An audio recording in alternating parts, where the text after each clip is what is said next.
to all of you.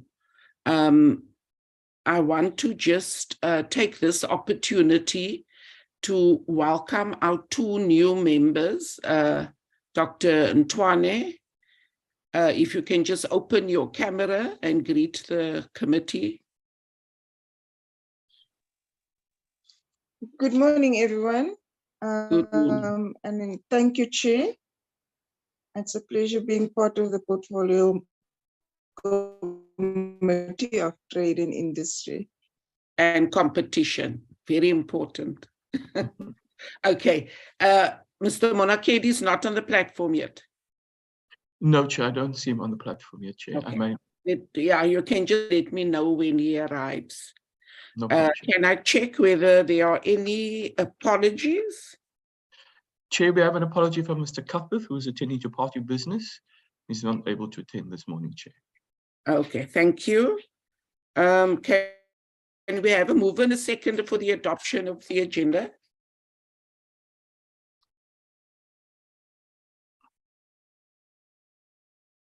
The agenda, which includes the items that you see there, including the second term program. Can I have a mover? Honorable Mbuyani.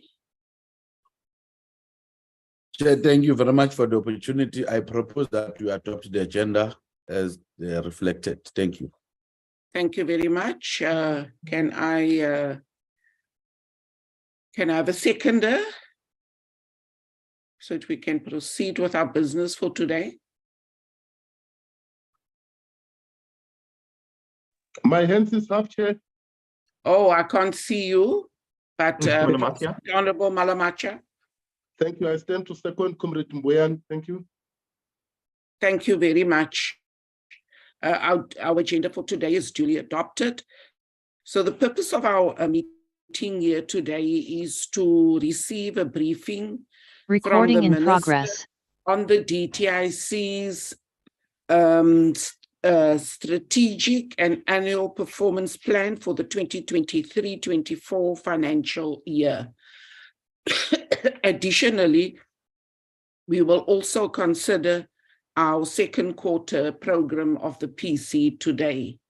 Can I check, is the minister on the platform, and hand over to the minister to introduce his team?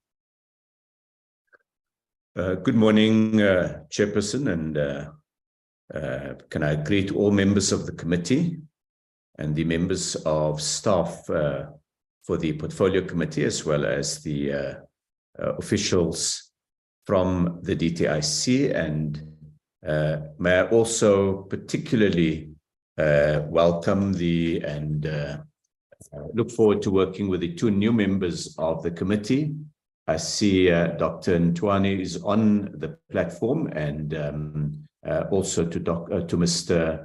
Monakedi. Chairperson, in introducing the team, it's led by Ms. Malebo Mapichi-Thompson. We've got representatives from all of the different branches of the department here. I'm sure that honorable members by now would have worked closely with the members of staff. I'd like to table an apology for the two deputy ministers who are both currently at an outreach program in Kuruman, and I will briefly talk more about it during the presentation. So, Chairperson, I'd like to also thank you and the committee for the opportunity to provide an overview of the annual performance plan. The document had been presented to Parliament in the ordinary format, and what we're doing today is really in a presentation capture some of the salient points and try to set out the rationale for what are quite considerable changes in how the department envisages to undertake its work in the course of this year. So with your permission, Chairperson, if I may then start with the presentation and ask if Ms. Mushi would be able to share the presentation on the screen.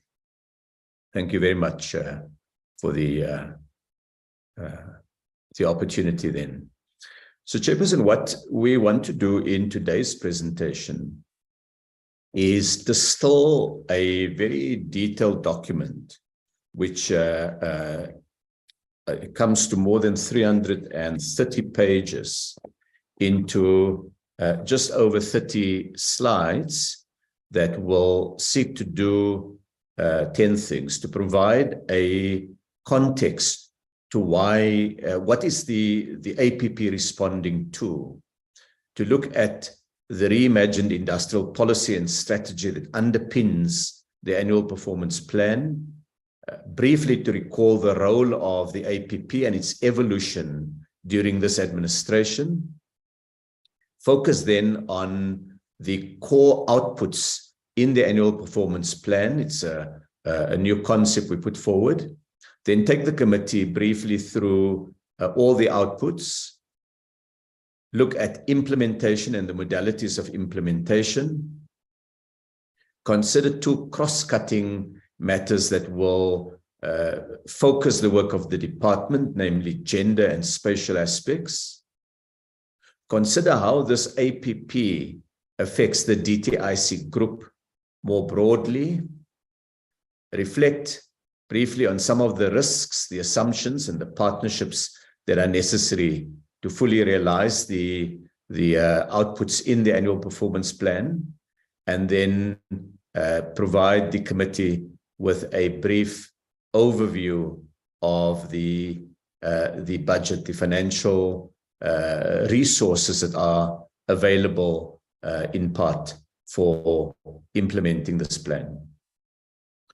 So we start with the first question, which is, what is the APP responding to? The APP is looking really at a world that is very different to the world when the administration commenced office in 2019. We've seen, on the one hand, very significant shifts in the geopolitical landscape, in technological innovation that is driving change in industry and in society at a speed and on a scale that is considerably different to what we've seen over the last number of years. And of course, a world that is concerned with and addressing climate change. Back home in South Africa, we're faced with energy challenges. So the APP has to respond to those energy challenges and also navigate the mandate of the department within the energy landscape. We've got a sluggish economy and an urgent need for speeding up job creation. Slow global growth is another part of the context in which the APP is being developed, but there are also opportunities, and we point to African trade and opportunities in new sectors.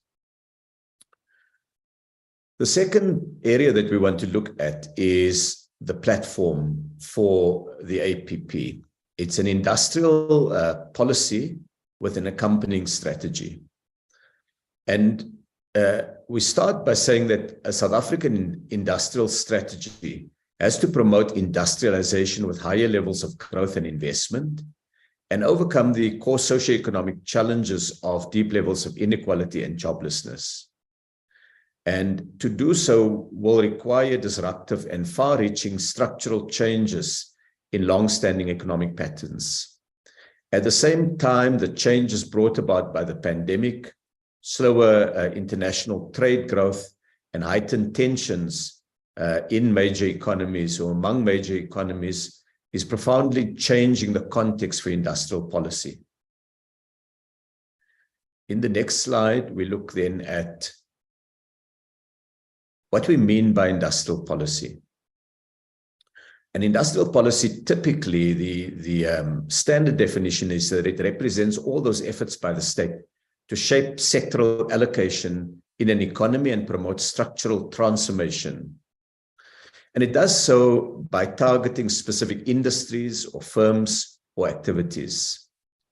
And the measures that governments can take are sometimes firm focus measures, and at other times, general efforts to improve economic performance. In the more detailed document, we set out some of the discussion on industrial policy, and I refer to the kind of measures that, if you like, the new industrial policy represents. It's shaping infrastructure and supply chain logistics to ensure that output of manufacturing industries can move cheaply and quickly between countries and from production centers to markets within a country. It's about innovation and research and development, and the technology policies that deepen local technological know-how in a society, especially by diffusing production and product innovation on a large scale that addresses either a direct industrial objective or a climate change challenge, or indeed any number of other challenges. And in the APP base document, the more detailed document, we review the kind of reasons that governments have given in the past and presently, indeed, for industrial policy.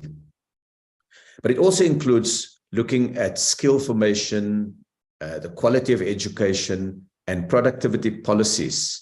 And these help to empower workers in the workplace with better skills to be able to be more productive citizens. And it provides entrepreneurs with a pool of managers and technical talent. It includes competition policies that simultaneously improve market access and act against abuse of market power, not as aims in themselves, but as tools to promote employment and industrial capacity. Trade policies that integrate markets, that create critical mass and economies of scale, and that maintain space for new industry to emerge, particularly on a country or regional basis. They include also macro policies that ensure stability and a competitive exchange rate. So coordinating these different policies is critical. And finally, financial policies that ensure access to finance at affordable terms, even by small and medium-sized enterprises. So this then is really the industrial policy frame that we've set out. In the case of South Africa, we need an industrial policy that addresses economic structure.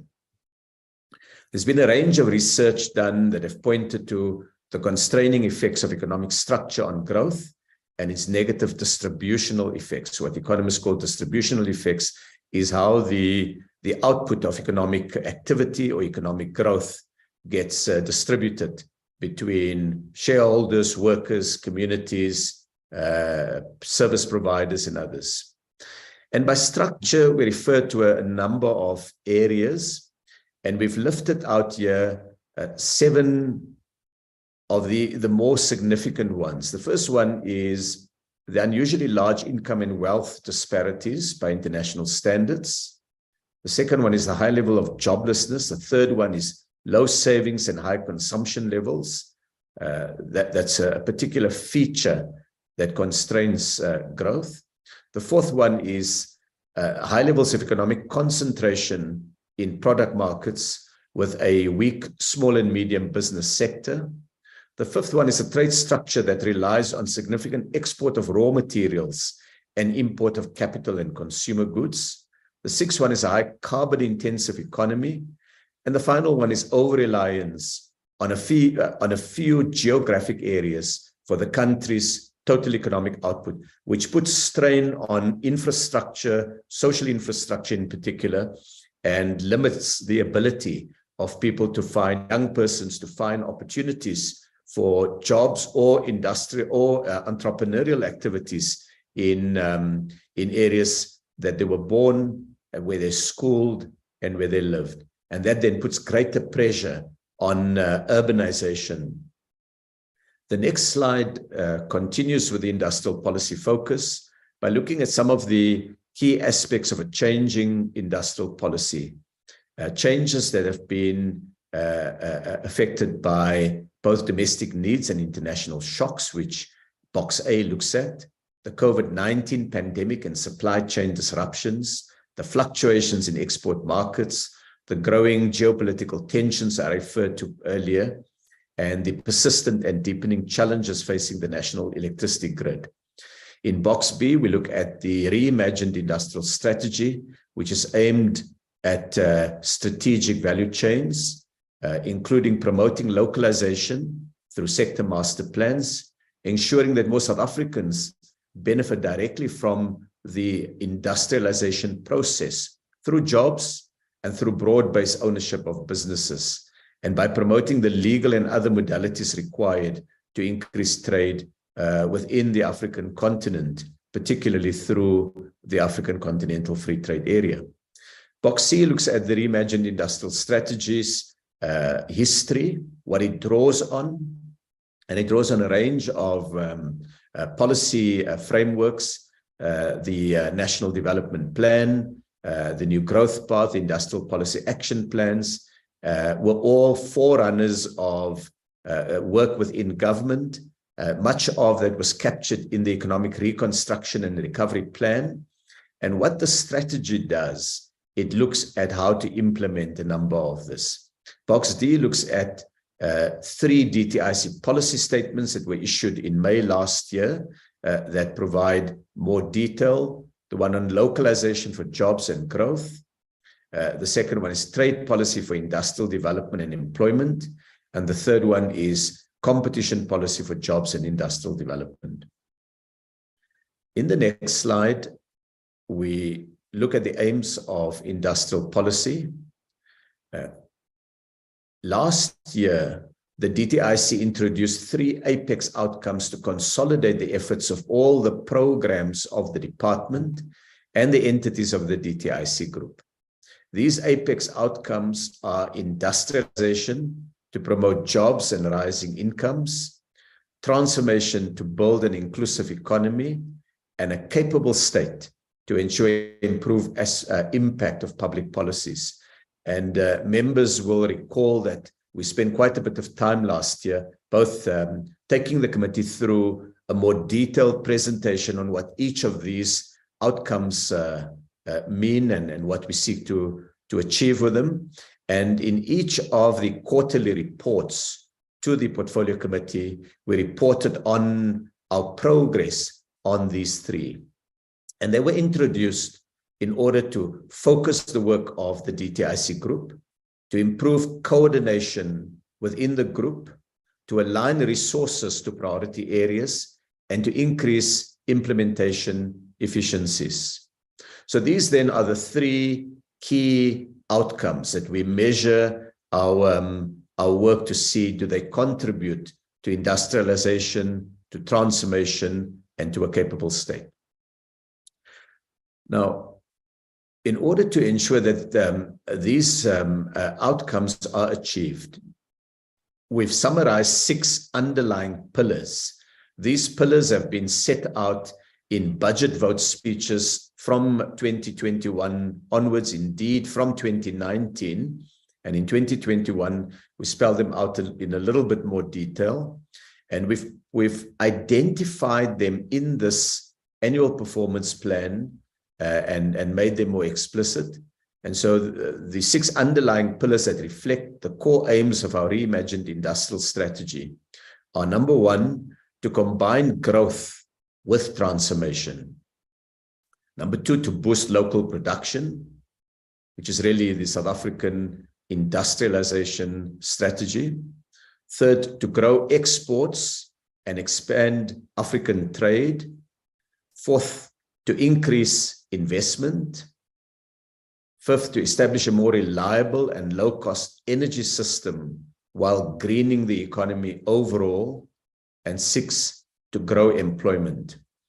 Each of these pillars represents an area of focus and work, but they all ultimately need to achieve the outcomes of industrialization, transformation, and a capable state. We've taken each of these 6 pillars and set out in a longer version in the annual performance plan, a discussion on what they entail and what the elements are of each of these. So I'm going to refer honorable members to the detailed discussion in the base document itself. The next slide then looks, if we've spoken to date about industrial policy, policy needs to be converted into strategy. And strategy really is about the how of achieving policy. And the South African strategy involves a number of elements. We've just identified 11 of them here, but honorable members will recall the different implementation strategies that have been followed by the department last year, and some of those will be continued. So the first strategy is to build industrial resilience and competitiveness through workplace level support for structural transformation. Now, by structural transformation, we're talking about how to boost the output of a firm through productivity improvements, competitiveness, and efficiency. And so that remains a core element. But during the COVID period, a greater focus globally has now been laid on industrial resilience. Indeed, at the start of this administration, when we spoke about a reimagined industrial strategy, there were a paucity, there was a shortage of countries openly talking about industrial policy or strategy. Today, the world is very different. The United States has launched what is probably the biggest industrial policy intervention in the last 10 years or longer through an act of their parliament, their Congress, by the quaint name of the Inflation Reduction Act, which is less about inflation and much more about industrial policy. The second strategy we've identified is developing partnerships based on mutual commitments. And these involve those key players in the economy, particularly at workplace level. It would be business and labor, and in setting the legal and regulatory framework, it will be government. And these partnerships are set out either in sector master plans. We have 7 of them in the DTIC, and there are other sector master plans outside the DTIC, or in social compacts, a series of focused social compacts that are reached between players in the industry, and sometimes at a firm level between a firm, its employees, and government. These partnerships are absolutely critical, and the word mutual commitments is that it's about trying to see what each can contribute to achieve an outcome. The third one is applying competition policies to address some of the structural constraints to growth. And the competition authorities are focused on, among others, seeking to improve and enhance small and medium businesses in the economy, and ensuring that there's space for new entrants in markets, that the established players don't basically capture the gate that enables entry into a market, if I can use that metaphor, through exclusionary policies. The fourth strategy is the trade policies that are directed at growing the industrial base. We have an evidence-led approach where the International Trade Administration Commission takes time to carefully sift through the applications by industry, and increasingly now we make sure that we get businesses to show how they will get to a sustainable and competitive path, and don't become reliant in the long term only on trade policies to survive. The fifth area is accessing markets through preferential trade agreements, particularly where there's industrial complementarity. And we look to find that link where we have an opportunity for South Africa to supply another market in an area where that market does not have particular strengths, and in turn for that market to supply South Africa where we don't have particular strengths. With preferential trade agreements, we of course seek constantly to ensure that hidden barriers that limit that preference are addressed, and we deal so through our bilateral discussions with our trading partners. The sixth area is pivoting to an African-led trade and investment growth. And we do this principally, although not only, through the work that has been done with the African Continental Free Trade Area. We already have put in place other measures even before the implementation of trade in goods. And we've used the forums of the AFCFTA to help open up markets elsewhere on the African continent. The seventh element of our strategy is promoting economic inclusion and transformation through measures that promote a wider pool of industrialists. That's our Black Industrialist Program. And it marks a sharp shift and break from the old BEE policies. Those old BEE policies were about getting Black South Africans to get a shareholding in a business that someone else runs. The Black Industrialist strategy is about new firm formation, getting new companies established, getting entrepreneurs and industrialists getting into running a business, picking up orders, learning sometimes the hard way, the reality of business, and using that knowledge to strengthen their own businesses. So that is the wider pool. And then a deeper shareholding in the economy through worker ownership schemes. The worker ownership schemes enable large numbers of South Africans to benefit from the policies on transformation. And it ensures that our focus is not on a few individuals, but indeed large numbers of people. And last year was a particularly successful year in securing wide ownership in the economy. And then the third leg of that is a broader skills base, because skills enhancement can benefit millions of South Africans, those currently in employment and those looking for employment.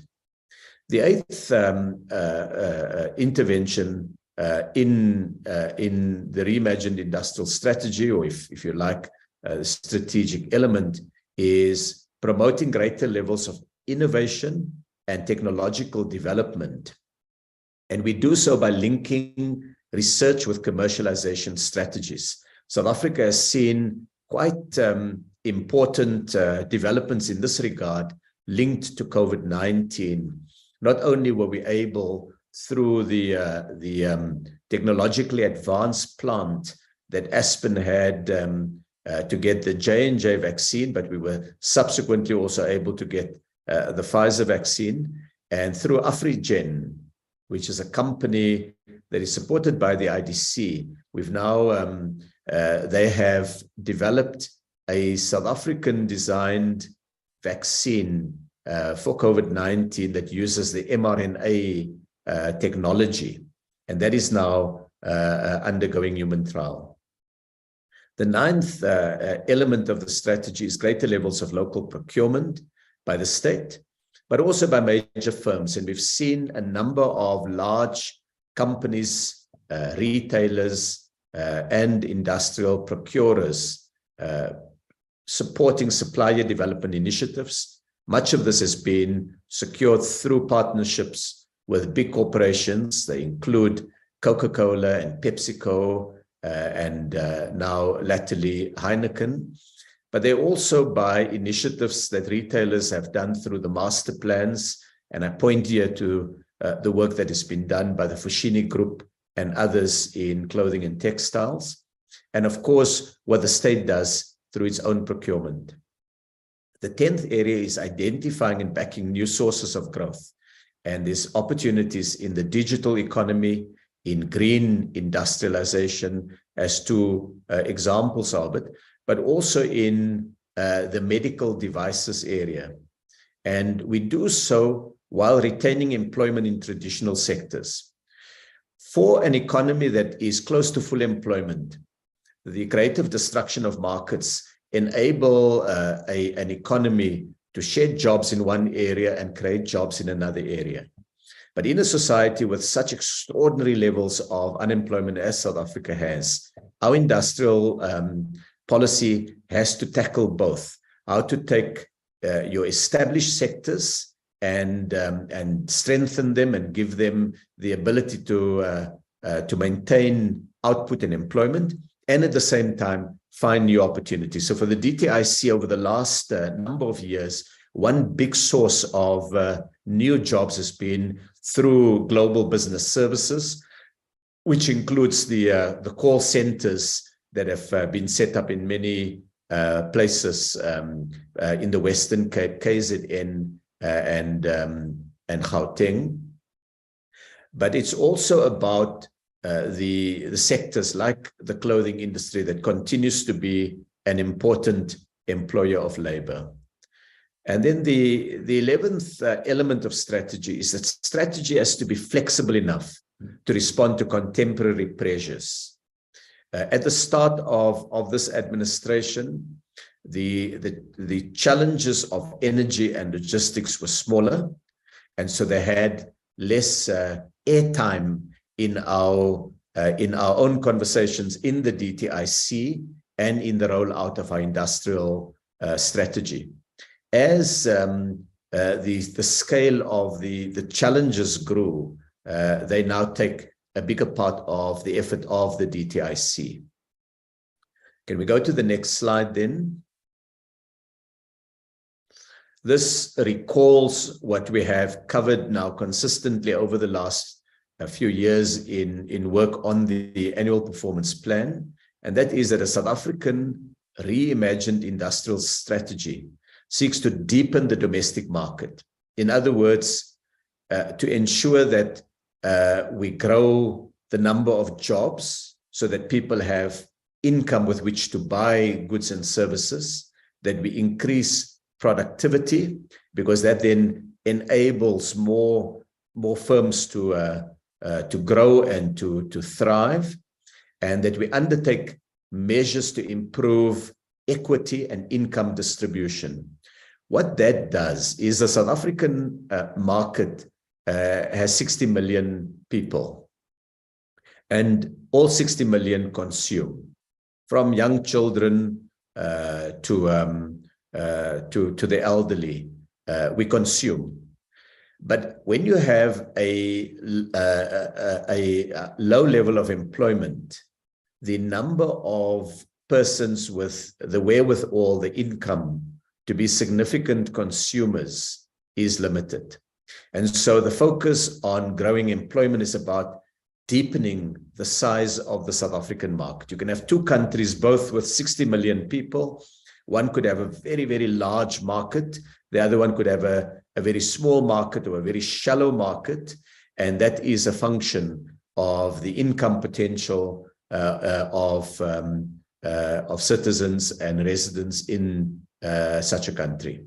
So in the case of South Africa, our efforts to combat poverty are in fact linked to deepening the size of the domestic market. Retailers will point, for example, that social grants themselves have brought spending power to rural areas and to townships.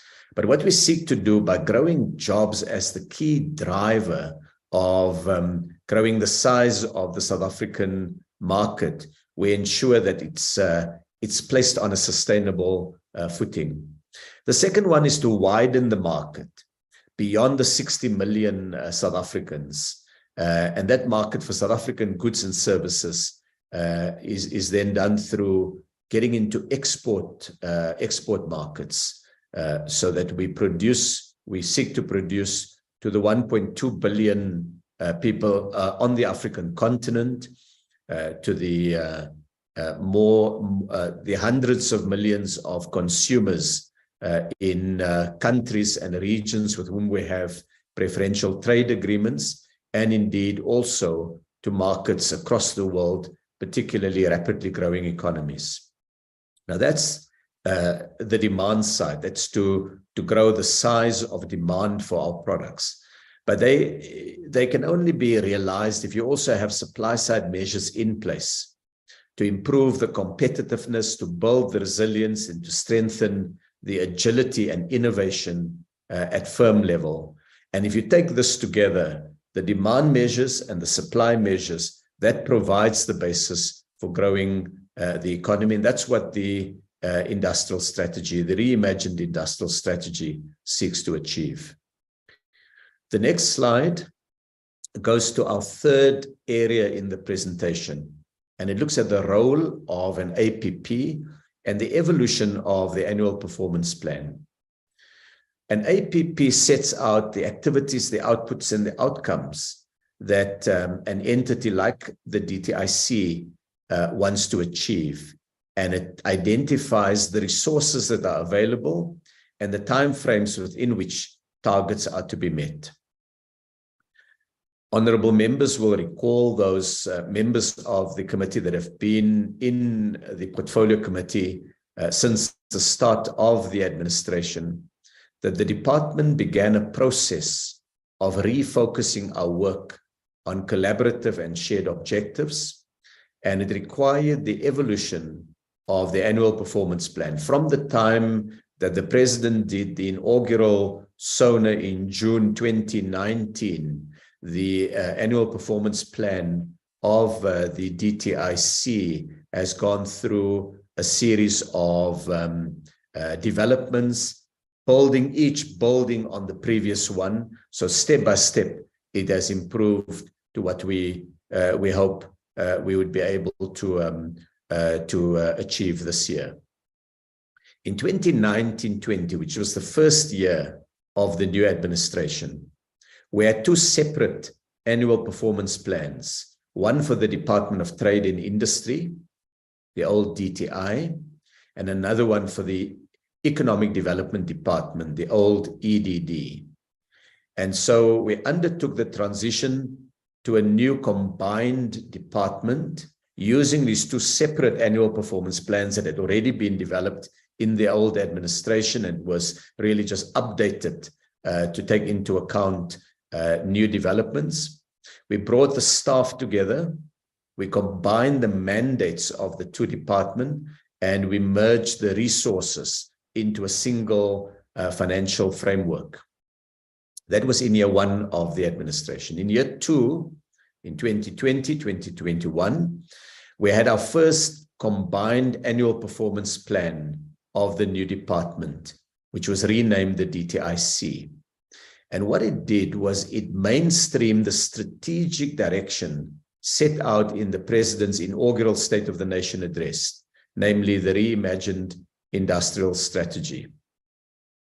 But it was also an APP that needed to adjust to the reality of COVID. And we did no formal adjustment of the APP. So a series of activities took place that the department engaged in that had not been set out in the APP. And those were the responses to COVID-19. In year three of the new administration, 2021, 2022, we introduced what were called shared performance indicators across all programs of the department and the different entities of the DTIC group. And what those shared performance indicators sought to do was provide the different entities a common language, a common set of things that we would be seeking to achieve. And last year, the fourth year of the administration, we consolidated that approach with three shared outcomes: industrialization, transformation, and building a capable state. So that's been the evolution of the DTIC's APP over this period, navigating as it did many external developments which the APPs had not anticipated, like COVID, like the July 2021 unrest, and like the floods on the eastern seaboard of the country in 2022. The next slide then recalls the last year's annual performance plan. In previous APPs, the DTIC group targeted the inputs and the activities that would have a beneficial outcome and impact on jobs, on industrial output, on exports and investment. So what last year's APP had, in each area, while the vision was industrialization, what it sought to do is to say, this will be the activities we are going to undertake.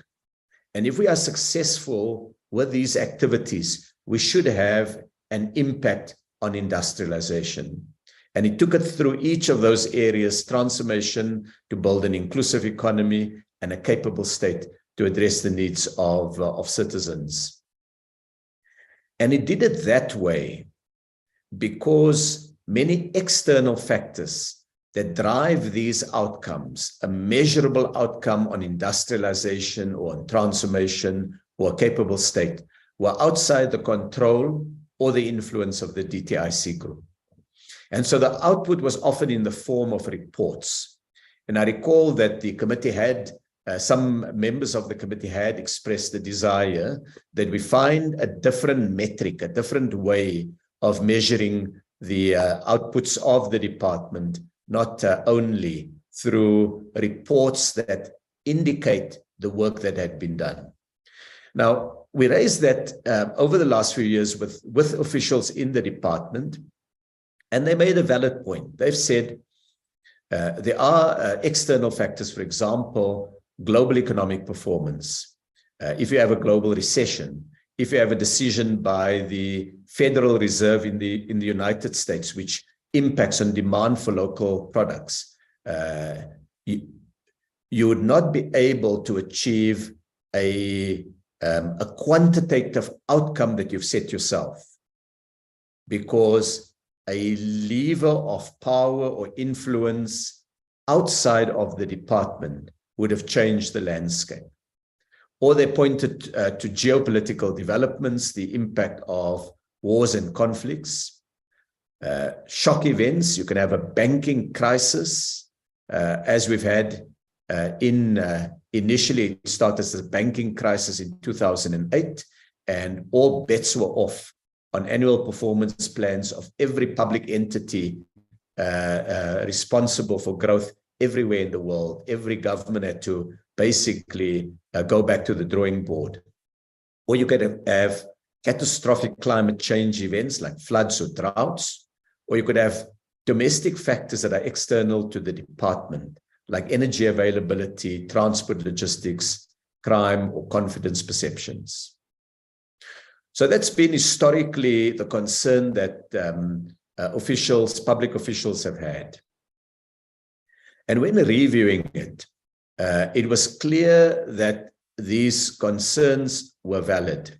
However, as long as we are constrained because of these concerns, and we only measure our activity, not our output, it means that the focus on an activity can distort where you put your resources, because you're now no longer able to prioritize where your time, your personnel and your finances go to, because you have a series of separate activities.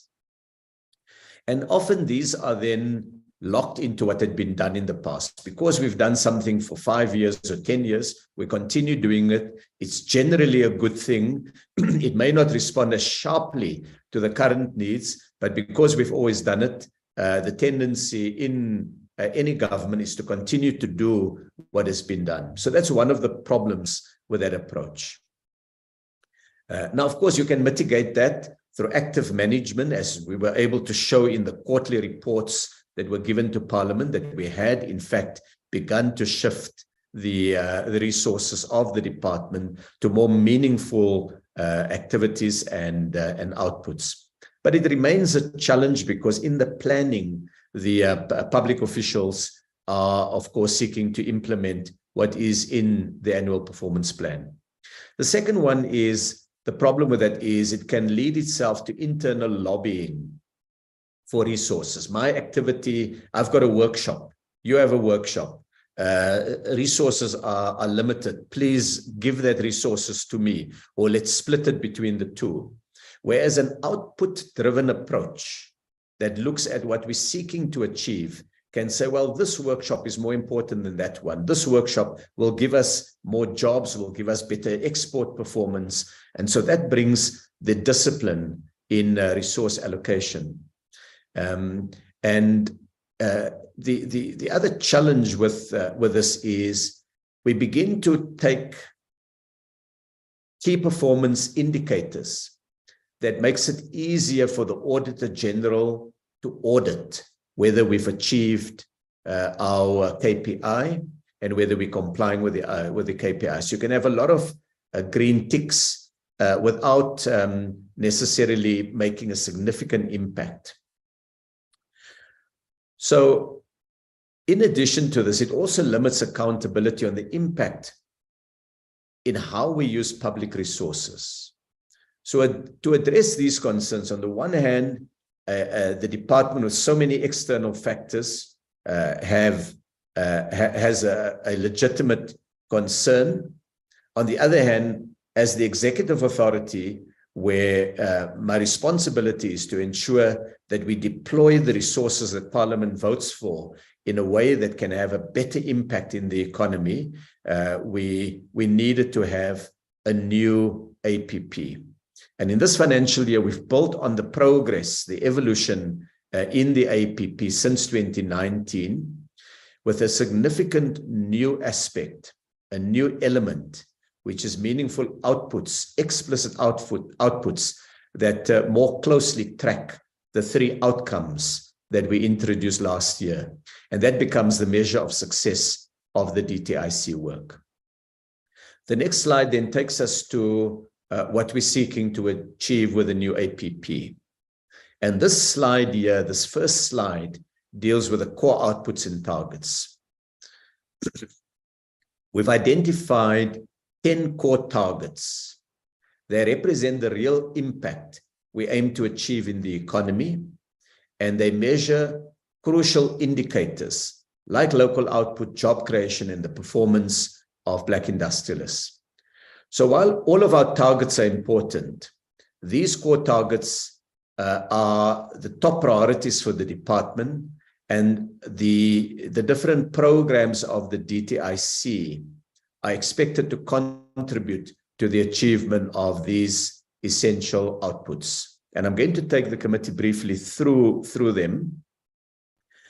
And I want to emphasize that they're not the full story, but they are an attempt now to have a more measurable, focused set of targets that the department will seek to measure its impact. The first one is to seek to get a 200 billion rand set of pledges secured across the state from private investors. And this 200 billion rand would be the first in 5 annual targets that are being developed. And these annual targets over a 5-year period would then seek to achieve a 2 trillion rand output. So it would be 200 billion in year 1, 300 billion in year 2, 400 billion in year 3, 500 billion in year 4, and 600 billion in year 6. And they are increased incrementally like that, because to achieve these means retooling the department. And these pledges, of course, the first part is getting investors to the point where they've put forward a business case, they've secured the support of the board of a company, they've begun to put in place the financing. But between a board making that decision and the factory being built, for example, the Mercedes-Benz C-Class production that is now underway came from a previous commitment, a commitment that was made in 2019, and it took about 3 years for that announcement to get to the point where there was output. And in some cases, the length of time Google made a commitment on an undersea cable. It was able to achieve that commitment within a year and a half of making it. We've had bigger commitments by Anglo. Some of those have taken longer because of the gestation period in the mining sector. So depending on the nature of it, our work also is to ensure that more of that investment gets rolled out rapidly in the economy. The second one is a target of 40 billion rand in additional localization, local output that's committed to achieved through the various localization programs that the department has. To date, what we've done is we've looked more at the individual projects. So for example, last year we were very pleased when Consul was restarted production of these table glasses that are used for drinking water and cool drinks. And these had not been made in South Africa for many, many years. And the president in the State of the Nation address pointed to one of the products from that. Now it's been very project driven. What we're now looking is to create a broader target where each of these different projects feed into the achievement of it. And this 40 billion rand in additional local output is then intended to be a key goal that the department is going to strive to achieve this year. We'll also seek to create an environment in which the country can achieve 700 billion rand in manufacturing exports. It is a tougher year to export than last year because, among others, of the energy challenges, and we're going to need to put a lot of effort to try to achieve the 700 billion rand in the export market. We were able last year to also leverage off inventory stocks that had accumulated during the COVID period. We now no longer have that. And so this will mean we've got to be able to achieve strong manufacturing performance to achieve this target. We've set us a second export target, and that is to export 300 billion rand in manufacturing products to other African countries. And we've done that so that our pivot that I spoke of in the strategy is matched by an output that recognizes the enormous growth potential for South African manufacturing on the African continent. We also will seek to achieve 2.5 billion rand in export of global business services, and this would be through the work that the department does, among others, with the call centers, but we also do some work with the auto sector and others. The next target is a 40 billion rand target for Black industrialist output. Now, this is quite an interesting target because up to now, what we've done is the department has set itself a target of how much will it contribute to a Black industrialist. So we would say we will have 500 million rand or 1 billion rand or 5 billion rand, whatever the number is, will be the contribution by way of loans or equity or grants to Black industrialists. But we've got to have the confidence that our work is resulting in firms that are helping to grow the economy. And so we're looking to ensure this year, through the partnerships that the DTIC has with Black industrialists, the support that's rendered through either master plans or facilitation of their work or industrial funding or trade support or competition measures, whatever the different ones are, the export networks that we launched last year, that we're able to measure the output, the production value of Black industrialists. And because that has not been measured in the past, the 40 billion rand is really an attempt to begin setting a baseline and see whether we can achieve that. And then based on that learning, set future targets. We're also setting a goal of having 1 million jobs that are supported by either the programs that the DTIC group has, or the partnerships that we have with the private sector. Some of them are through master plans. And so these jobs are jobs that could otherwise be lost, and where our interventions are about trying to retain those jobs and support those jobs and ensure that they have that those firms have some degree of support or policy coverage.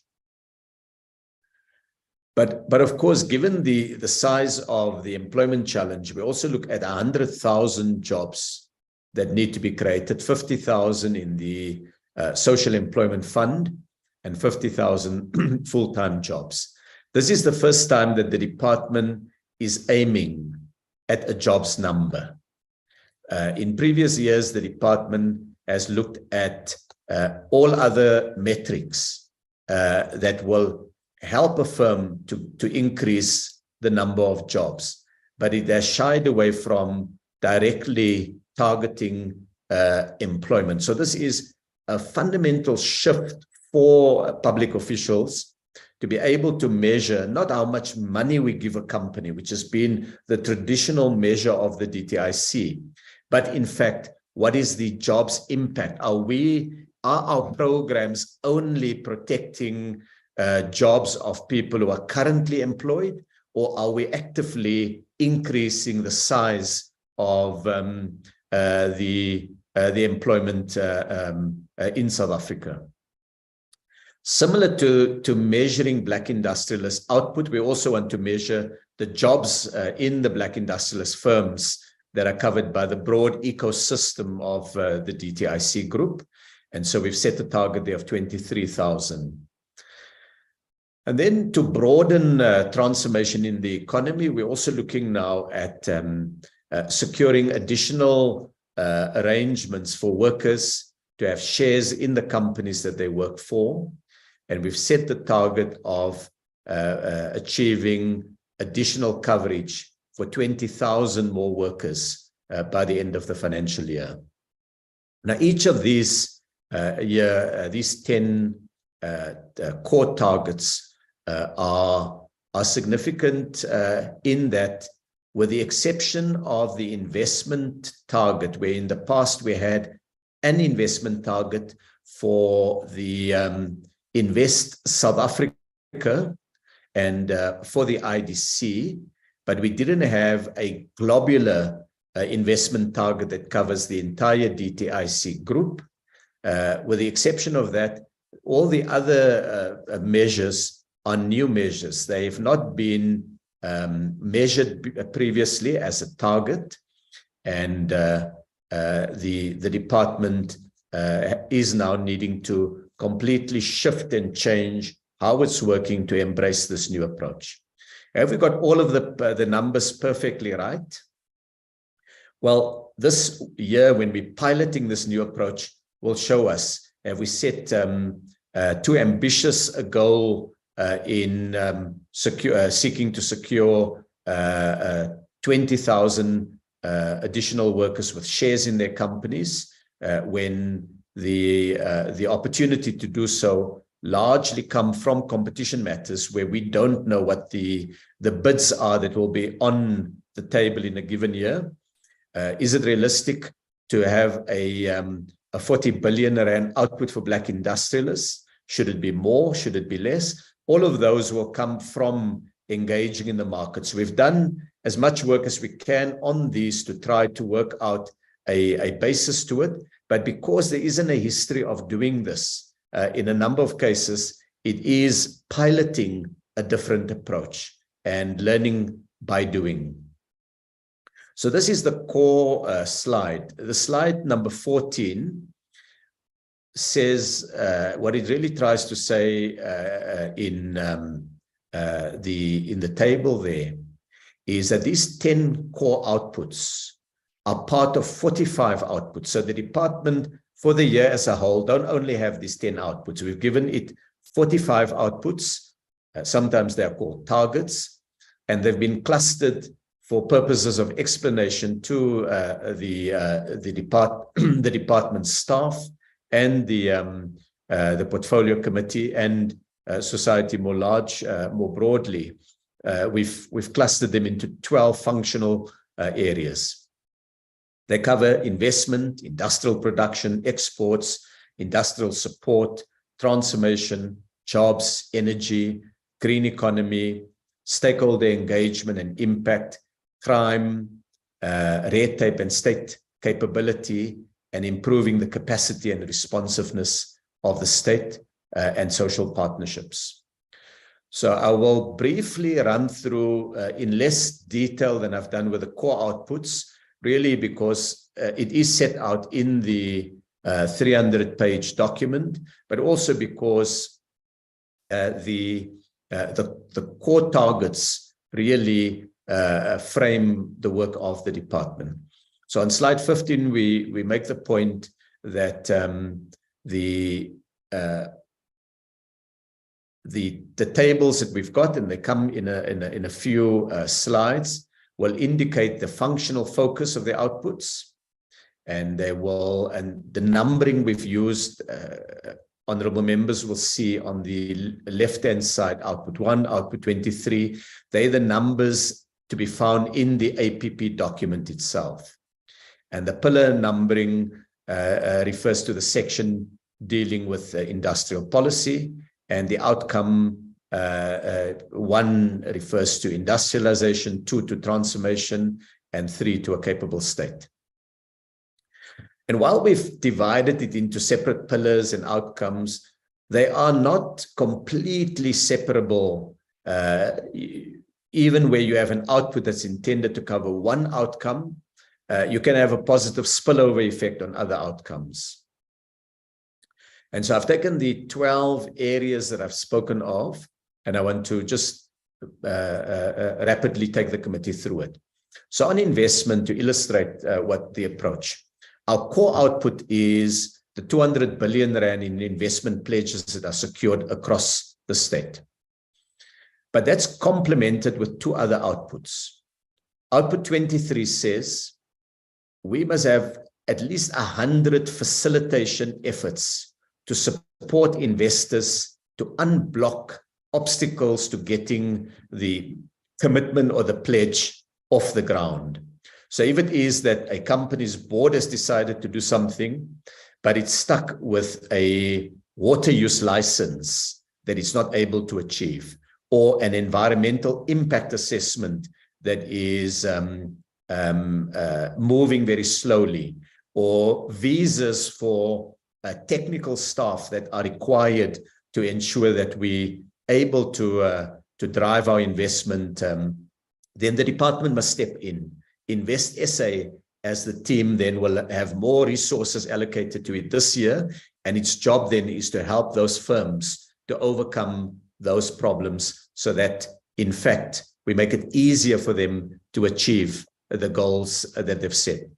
We also, in output 17, will designate 2 new special economic zones, and we'll do support work with provinces relating to industrial parks. As I've indicated, industrial parks and even SEZs are hitherto they've been provincial functions, with the DTIC playing a light touch role.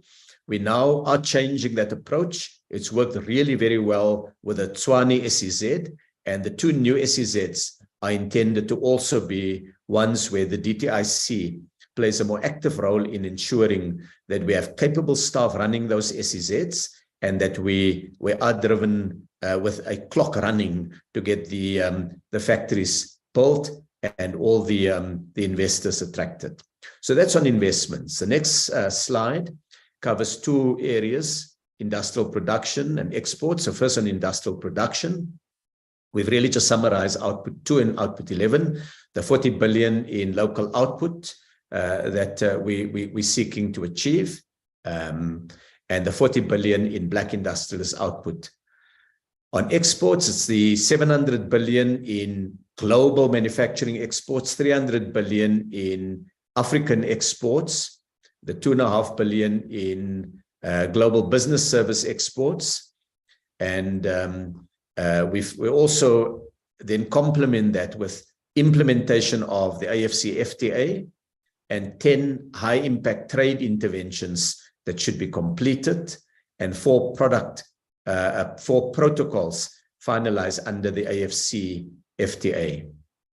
The next slide deals with industrial support. Now, this one goes back to what we've done in the past, but it's now framed differently. It's now framed in trying to achieve these jobs targets, these investment targets, and these export targets. So we will try to mobilize 30 billion rand that will be available for firms in the South African economy.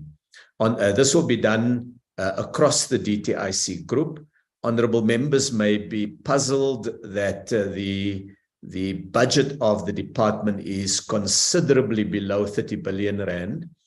And so the way in which we seek to achieve this 30 billion rand is by drawing on the balance sheet of the IDC and the NEF, as well as the ECIC, but also by entering into partnerships or supporting partnerships with the private sector, where the private sector makes resources available to firms in an ecosystem. For example, with the Heineken deal that was recently announced, Heineken will now have a supplier development program to support small and medium enterprises with finance and technical know-how, and that contributes to the achievement of the DTIC goal. So when the fiscal situation is as tight as it is, where the DTIC has not been able to get more money from the fiscus because there are so many competing demands that government has to address, from healthcare to flood relief to dealing with the challenges in funding of schools and universities. In that context, instead of retreating in the scale of our ambition, we are trying now to find other buckets of money that we can also utilize to the goals of public policy. 15 billion rand of the 30 billion rand we want to ensure is available for businesses and enterprises that operate outside the 5 main metros. It's about trying to ensure that development takes place in the Northern Cape, in Mpumalanga, in Limpopo, and not only in the main metros. Output 8 is that 8 billion rand of that support should be for small businesses, SMMEs, small, medium, and micro enterprises, and women and youth empowered businesses, so that we really are able to move the needle on greater economic inclusion. That 7.5 billion should be directed at labor absorbing sectors, and that would include sectors like furniture, agro-processing, clothing and textiles, and so on. And that we have a transparent and just adjudication process for incentive applications. Not only must we spend the money, we must spend the money wisely, that an applicant who deserves to get the resources, who is declined by any of our entities, often writes directly to the office of the ministry. And of course, in the ministry, there won't be the capacity to evaluate every rejected application. And so we're bringing in place in this financial year a system, an independent arm's length process to adjudicate complaints around incentive applications. We've had a number of complaints in the film industry, for example, and we're not out of the woods yet. And we will now provide an additional element that can ensure we rapidly professionalize all parts of the DTIC group's system. I must say the DTIC group has generally been well regarded in the market for integrity, and we want to maintain that reputation. On transformation, it's raising 800 million rand in equity equivalent investment program agreements. This is where foreign investors are able to secure their BEE status by supporting small and medium enterprises and through other efforts that drives greater economic inclusion. And it's been widely welcomed by foreign direct investors. The 20,000 additional workers with shares in the companies that I spoke of in the core outputs, and 10 high impact outcomes on addressing market concentration at sector or firm level. The next slide goes to 2 more areas on jobs. It's the 1 million jobs supported or covered, the 100,000 jobs to be created, and the 23,000 jobs in black industrialist firms. On energy, historically what the DTIC had, it had no energy output or KPI. This year we're introducing 5 KPIs that are directed at energy. The first of these, the output 18, will be a target we're going to set for ourselves, for the department and its entities, to facilitate and support investors with a 1.3 billion rand in financial support to enterprises, including small and medium enterprises, to mitigate the impact of load shedding. And we're doing this through an energy resilience fund. And the money has been identified. It has just been put together in the last month and a half. So it is an important initiative from the department, and it's not a permanent solution, but it's to work on a bridge between the challenges that many small and medium enterprises face today and the point at which the energy challenges would be resolved. So that's what that output is about. But because we've also got to look at solving the longer term energy problems, we've given 2 specific targets for the department. Output 19 says the department and the entities must work on facilitating 1,400 megawatts of energy from projects that it unblocks or facilitates or supports in some way or the other. And output 20 says by the end of the financial year, we must try to get 550 megawatts of energy available for the grid. So that will be quite a tall order, because that gives us less than 12 months from today to achieve that. So it's really it's going to have to be a big focus in the department. We also have set a target of an energy one-stop shop that must be fully operational, and that full operational status must be achieved very early in the financial year, and then it must maintain and grow that capability over the period of the year. And finally, we've given a target of expedited regulatory amendments and flexibility to promote energy efficiency. So this is, for example, where the competition authorities will be looking at the way in which the Act works. I would be considering what is called a block exemption that will enable firms to collaborate on matters relating to energy, both the users of energy and the providers of energy. So those are the 5 outputs on energy. And the next slide just recalls the 8 actions that we had advised the portfolio committee some weeks ago. So these 8 energy activities all continue, but we've captured now what we're trying to achieve with all of these, and honorable members will recall these, so I'm not going to take the committee through them again.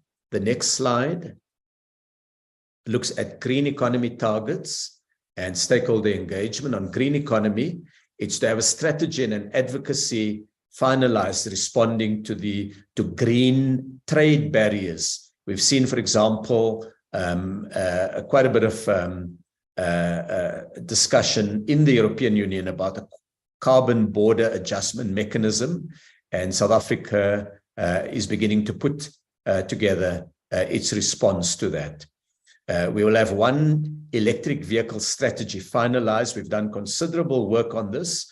We had previously published a green paper, and when the public submissions were all in, and we did the costing of what it would require South Africa to put on the table to achieve what the large investors, the OEMs, the car assemblers felt was necessary, it was significantly beyond our financial capability as a government. And so we've now been re-engineering the strategy. For example, we've looked at the export leg being more important in the first phase, with the domestic market catching up subsequently. We've looked at where we can have the highest impact with resources that we make available, and that work is then going to be finalized in this financial year.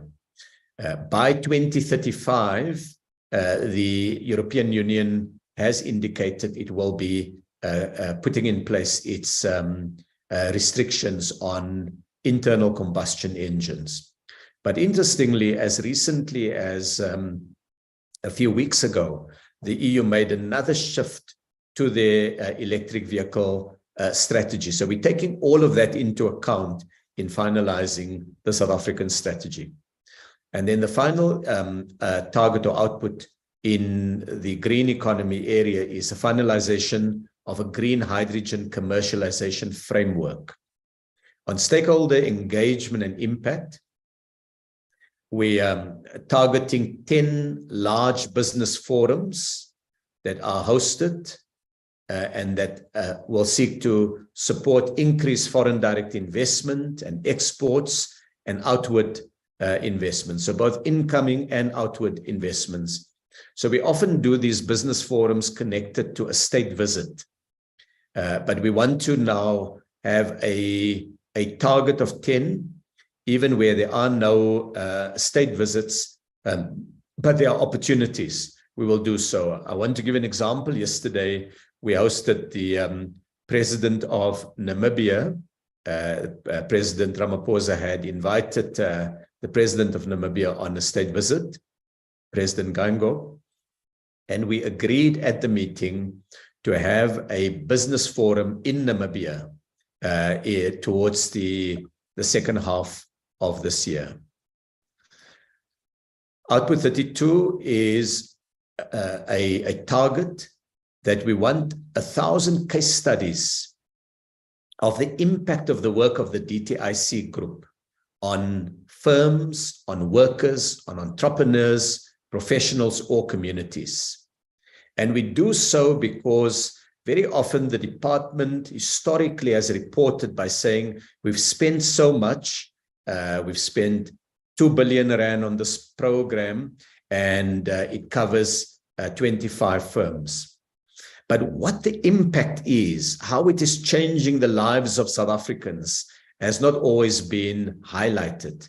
And we started last year, honorable members will recall, with the reports to Parliament, where we had a number of case studies in our APP quarterly reports.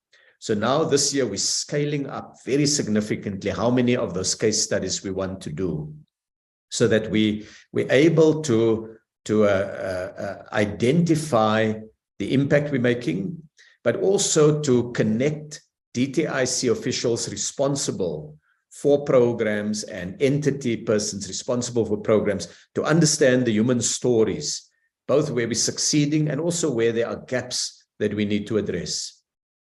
And part of this output will include 12 local films or documentaries telling the South African story.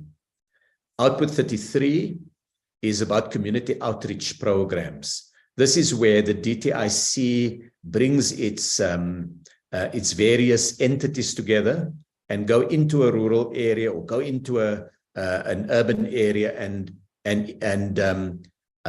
bring the services that are concentrated in Pretoria, bring it into communities. There are 52 district municipalities and metros in South Africa. And our intention is to cover in at least one of these community outreach programs, each of those district municipalities and metros. And typically what it would be, it would bring together the IDC, the NEF. It would they would say what financial support is available.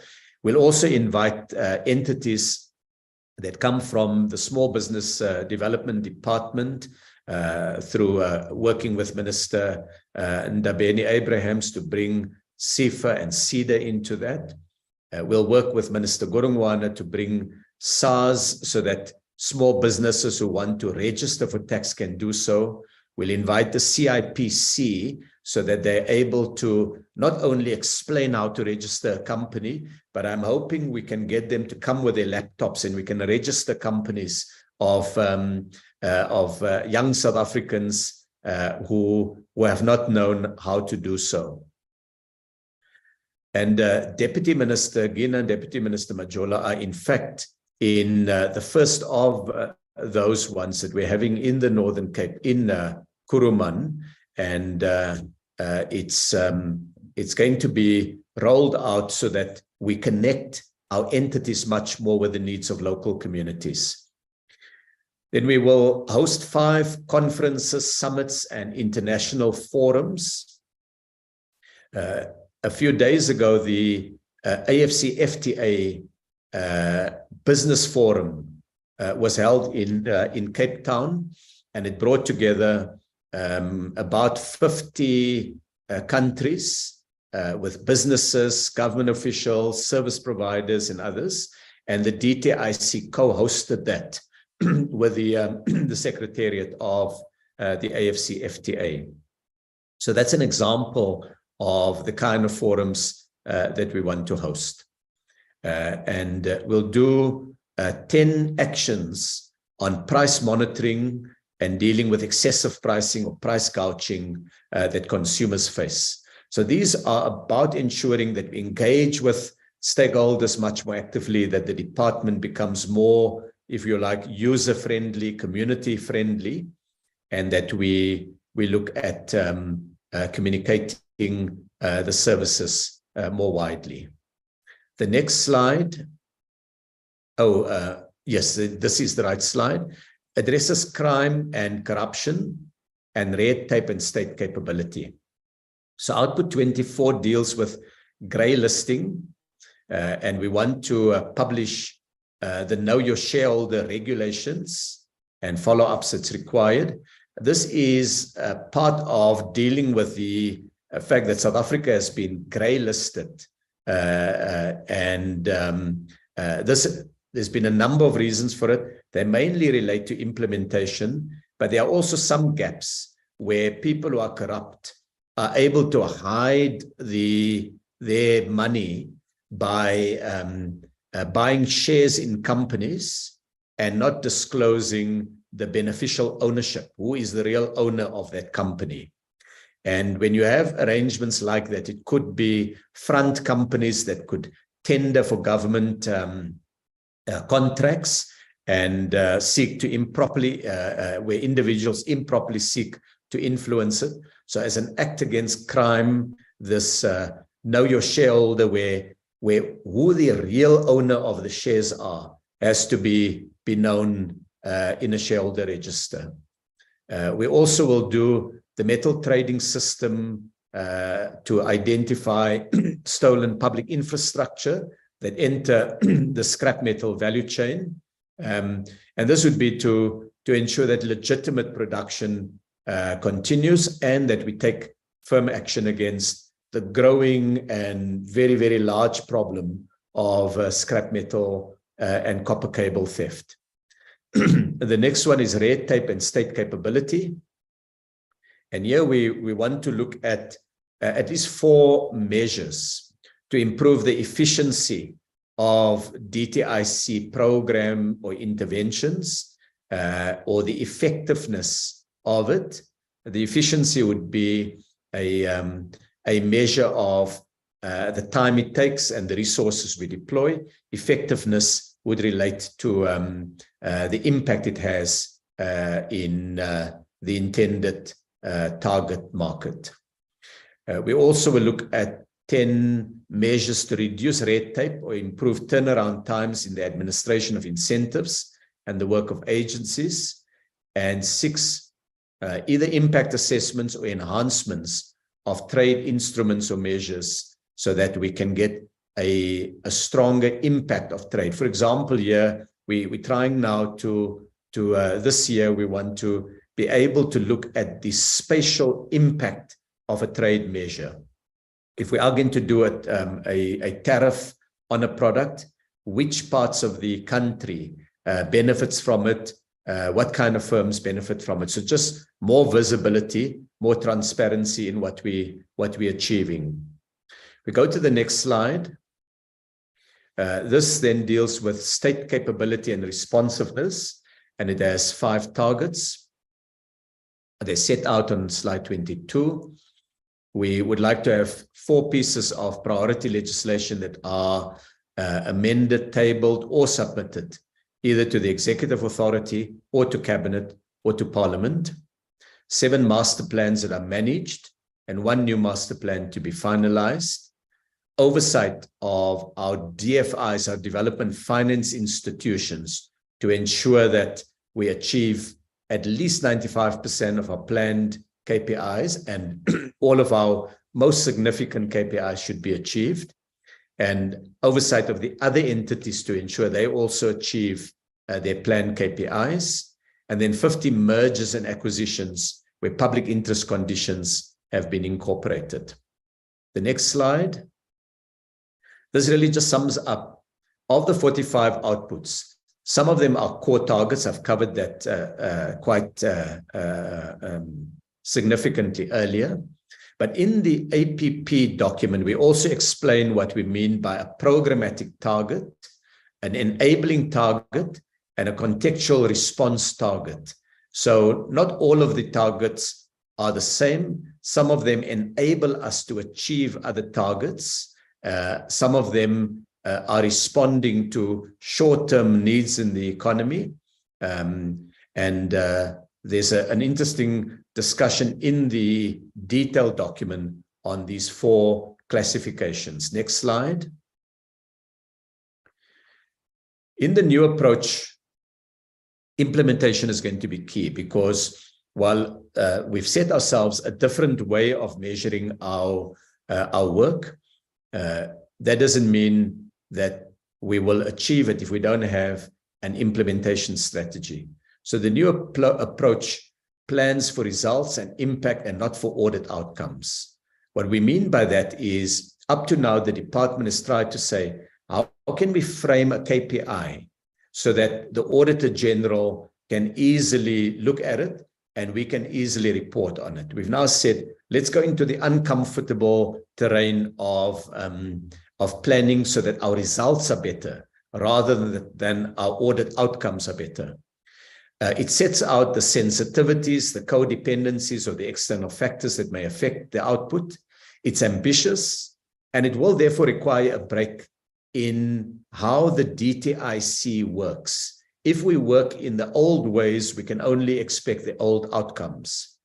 It requires that some existing activities be discontinued or reduced so that we unlock resources. It will ensure that the DTIC plan and function account better for, we want to see the economic returns in the public resources we've invested. It requires active engagement, not just about what has been achieved or not, but about what we are doing, what we're learning, how we're responding when we miss targets. and about the quality of the decision-making and resource allocations. And it will enable the APP to be adjusted in light of experience, the opportunities, and the new challenges. And for that reason, we called it version 1.0. As we learn, as we able to strengthen it, we would be able to release versions of the APP that enhances it. If there's a major new shock in the economy that we could not anticipate, a resurgence of a pandemic across the world, for example, we would be able to update our work and show how we're going to redeploy resources to that. The next slide. To enhance delivery, a number of internal refinements of functions and resources will be made. On staffing, the department has the mandate to reassign human resources and provision of specialists for the core output. So the staffing is going to be a key part of it. Skills need. The focus will be not on filling vacancies for its own sake, but to focus on skills in key areas, for example, project management, monitoring, and financial evaluation. Vacancies that the department must aim at filling all the critical vacancies every quarter, at least 25% of vacancies, with the new skills that's required. On funding, it's to reprioritize funding through shifting. Where we need to use environments, we would do so. On ICT, to have greater automation of what are the customer-facing systems, the way in which clients and businesses interact with their department, and also reliable internet access and capabilities. On programs, we've already consolidated the 10 programs that the department had last year into 9 programs, and there's no doubt scope for further consolidation. On accommodation, a new ops center is being set up as the implementing space where managers can work together in a shared space. And because of the size of the department, we have people spread all over the DTIC campus, meeting only infrequently, and we want to change that, that culture of work. On systems, reduced bureaucracy on staffing and finance will be required. Instead of doing things in the old way, the function now of HR and finance is to facilitate rather than to read the rule book to the rest of the staff. And on reporting, we're going to try to get integrated reporting internally and externally instead of having many different reports, because the department is drowning in the reports at the moment. It's to try to connect them all so that we have a common database, and when we need to generate a report, we can use that database. I'd like to go to the next slide then. Here we look at the role of the programs. All 9 programs have a role to play with the 45 targets. But 6 in particular are the core drivers of the targets. That is the programs on trade, on investment, on sectors, on incentives, on exports, and on competition. And this integrated approach requires that every program contribute outside its traditional core area. For example, the trade branch up to now has been focusing on negotiation and the administration of trade agreements. But we've said to them, their mandate now must be to show us how they contribute to jobs, to investment, to community outreach, and to we want them to do case studies of the impact of trade policies on the lives of South Africans. So it's a shift in how they think about their work. The sector program targets will be reviewed to shift the program from its notionally played a coordinating role to a program that is a more active frontline company support across the different sectors. 2 programs are essential support programs to the core programs. That's administration and research. And their job is very important because they provide overall coordination external stakeholder management, the monitoring and evaluation so we can see whether we're achieving what we've said we want to do, human resource enabling, financial management, the whole IT system and the communication system that goes with it, the legal services, the office facilities, and a fit for purpose research. They all need to be provided in new ways to support the targets. In addition, the administration program through the Office of the DG provides oversight support on the entities that report to the ministry. The next slide. Here we just pick out some of this is set out in the document itself, that chief directorates are conducting staff training sessions on the APP targets and developing more detailed action plans of what they will be doing. Program heads are producing output dashboards tracking the impact of the work undertaken. And those dashboards need to be completed weekly for their own management purpose so that every manager now knows what is happening on the core targets and the other targets in their area. On a fortnightly basis, they'll make that available to the accounting officer and to the executive team. And the ministry then looks at that. Once a month, the ministry does a more detailed review of the dashboard. And every quarter, we report within government and to Parliament. Then the third point there is resource allocations will be reviewed and aligned to priorities within and between programs. There's enough flexibility in the public finance management system to do so. And where we need to seek environments, as I've said, that will be done on an as-need basis. There's also a general review of the DTIC funding programs, the monies we spend, to determine the scope for redirecting funds, and to identify HR resources needed for output targets and deploy those staff to those critical needs. Next, we'll engage with external stakeholders to help us achieve the targets within government and with the private sector and the other social partners. Organized labor, of course, is important in that respect. The organogram will continue to be adjusted where it's needed. We've now taken the one program and taken the spatial industrial development aspect into the investment area, because SEZs are essentially about investment. And we've taken the transformation part into competition, because competition policy is about opening up the economy. The next slide. We've introduced two cross-cutting areas that we'll be looking at to make sure that we're able to achieve gender mainstreaming. And slide 28 deals with the empowerment of women as workers, as entrepreneurs, managers, and the use of the regulatory and coordination functions of the department, procurement practices, and matters like export promotion. Next slide. The second cross-cutting area is the district development model to mainstream our work to ensure that the different spheres of government are able to coordinate actively. And the district visits is an important part of it.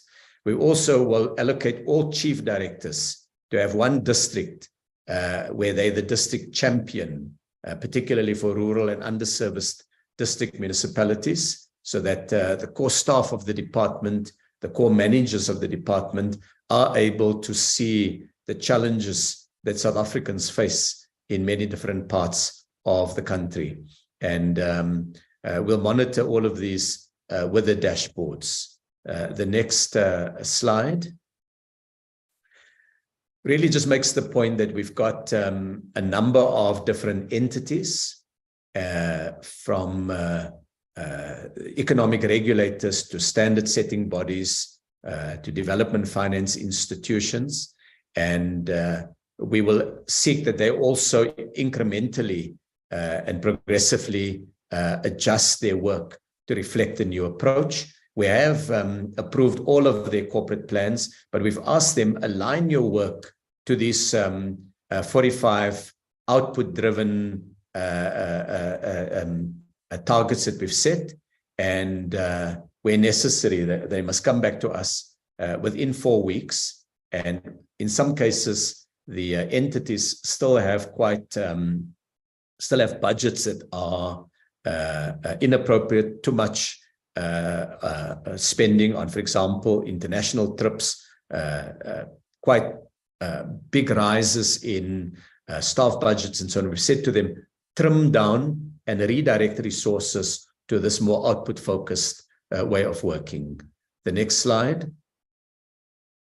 This is just an example of using the ECIC, that's the Export Credit Insurance Corporation, where they're taking this concept and they're reworking their key performance indicators to see how they will contribute to jobs, how they will contribute to the manufacturing exports to the rest of the African continent, and how they will help us achieve the targets that we've set.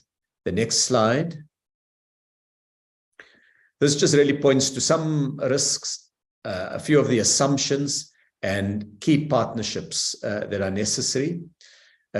We make the point that we're implementing the new approach, despite the obvious political risks, because it's important to shift the foundations of our economic social compact to one that is based on more openness and engagement, that we embrace the new approach with its imperfections, with its ambiguities, and that we invite partners in business, labor, and civil society that we will be working with to join us on a journey of shifting the DTIC's work into a new frame. The risk of not investing in change management is that the work will be done in the old ways and the results will reflect those. So training and communication measures have been identified. But sometimes the training is not only what you can do in a training center. It's also just getting staff to get to Lusikisiki and just see the challenges that communities face there and think from a trade point or a competition point or an industrialization point of view, what can be done differently.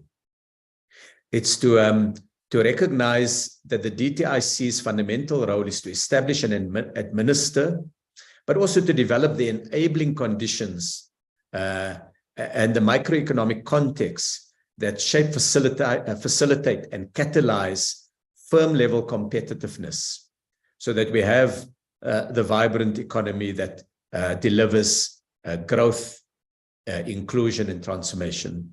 There's a number of key assumptions. We've put in the document assumptions on global growth, geopolitical factors, shocks, energy availability, logistics issues, and the implementation of the AfCFTA. State coordination is important. We've pointed to codependencies and the need to work with the departments of energy, treasury, public enterprises, electricity, transport, the environment, small business, science and technology, and a number of others, with DIRCO, for example, on international relations. But we also have to work with provinces and local government beyond the tick box thing of having meetings just to talk about our work. We've got to integrate more, and with state-owned enterprises and regulators. The next slide really looks at some of the other risks in the external environment, the cross-cutting codependencies, functional municipal services, law enforcement and stability to support investment, legal certainty and compliance, and addressing corruption and business forum extortion. And right at the bottom of that first column, we say social partnership will be critical with firms, with investors, and with business associations, and of course with unions. Private sector resources and the drive that you can often find within the private sector will need to be strongly tapped. On the external environment, we spell out some of the issues from supply chain stability to market access, and that wraps up then the risks and the external environmental support issues. We've not put all the factors here, but it's just to give the members of the committee, honorable members, a sense of what the thinking is. The next slide then goes to the financial overview, and I'm going to just highlight this. We do have the CFO who is present, and she can take the committee, if needs be, through the detail, but it is in the document. If there are questions, she will focus on it. But what she's done with her team, Irene has looked at the baseline that we have over the next 3 years, and with her team, she's worked on how we can have a more impact focus APP with a financial support that drives that.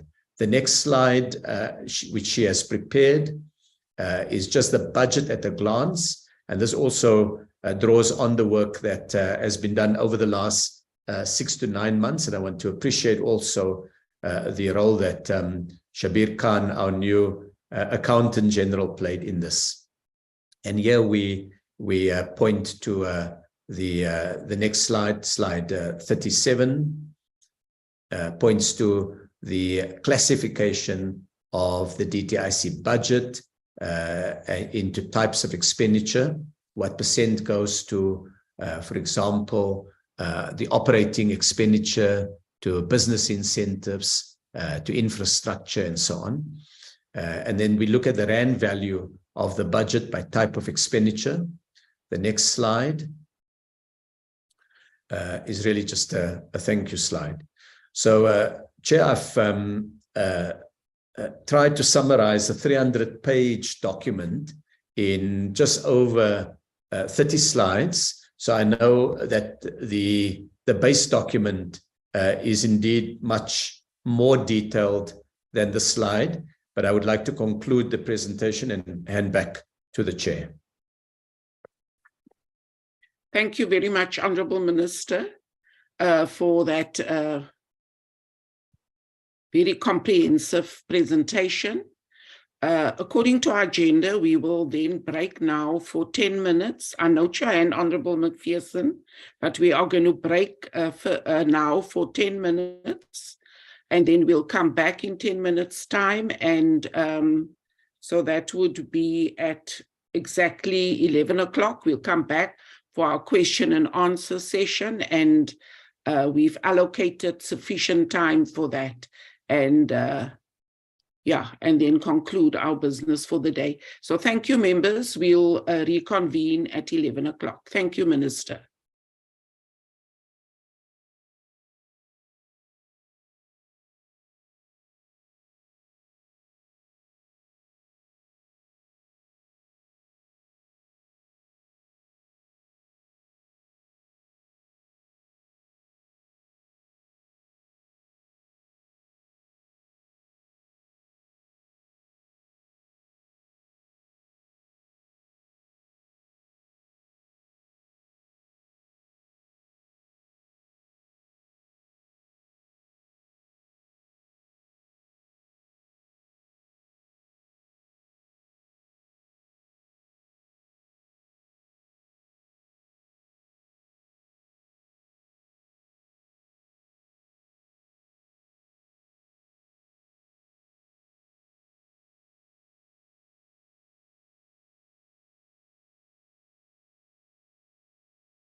I have the hands at the moment of Honorable McPherson, Honorable Mulder, and Honorable Thring. Can I see for additional hands, please?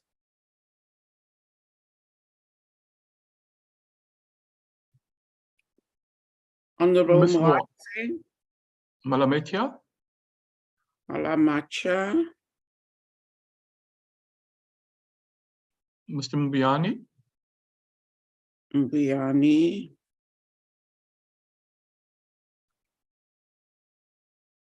new members, you must indicate if you want to speak by raising your hand on the Zoom platform.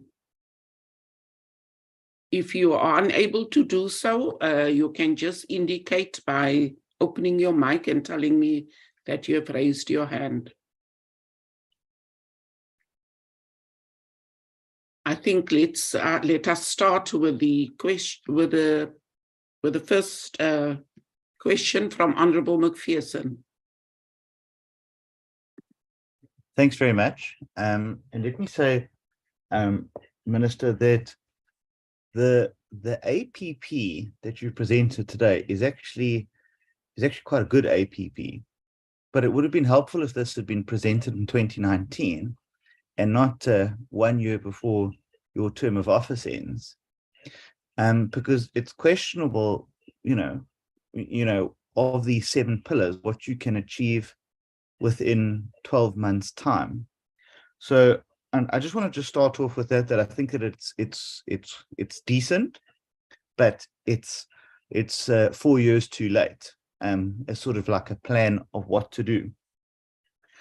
And quite frankly, Minister, everything and every desire and every wish, where, in places that does border on a wish list, is completely superfluous to the problem of electricity. Without electricity and without power, there is no economy, there's no investor environment. And so, I think that everything should come out of that. And there just seems to sort of, as I've become accustomed to over the last 9 years, it's sort of someone else's problem. And the problem of electricity is the only problem, and everything else is secondary to that. Because to have stage 6 every day, and now probably stage 8, for all of winter, I mean, you have no economy outside of that. But be that as it may, it also sort of seeks, it stops short of speaking to some of the very real problems surrounding the renewal of the EPA. There's no real plan, there's no discussion. In fact, we're not even talking to the Europeans on it. The only discussions that have really taken place are those ones that took place in Parliament about a month ago. So what is the plan to get the EPA back on track? What is the plan to get AGOA renewed? Because it seems that we're saber rattling in the sense of trying to do everything possible not to renew AGOA by our continual love affair with the Russian Federation, as if that can replace the hundreds of billions of rands worth of trade that we access through AGOA. And do you think, Minister, that our love affair with the Russian Federation, with our inviting of Mr. Putin to South Africa, despite an arrest warrant being issued for him, do you think that has any effect whatsoever on our trade agreements like AGOA and EPA? I'd be fascinated to know whether you think there's any upside risk to our love affair with Mr. Putin and Russia, and whether that will affect our renewal of any of those. There is, a discussion about sort of, transitioning into EVs, but we still have, a white paper that hasn't been published since I think October 2019 or 2020. I can't remember exactly which date it is. And we just keep missing your own imposed deadlines for that to be published. under the guise of, consultation. So when is that paper going to be published that can give our manufacturers certainty in the way forward? And I will stop there for now. Thanks, Chair. Thank you, Honourable Mulder. Thank you, Honourable Chair. Good morning to all, and to you, Honourable Minister Patel. Now, I must also just comment that the presentation of the APP is indeed comprehensive and the contents impressive. But I'm not going to comment on any of the detail, but rather also on principle. And through you, Honourable Chair, to the Minister, I want to refer to the foreword of the Minister in one of the documents, where a short statement is made to say that the DTIC's annual performance plan represents a significant step toward or forward in the department's effort to better align our activities and objectives with the needs of the South African economy. Now, that is a very responsible statement, but I want to measure everything that has been said in the rest of the document to that all that has been said, and I want to ask the Honourable Minister if he is of opinion that it is actually achievable.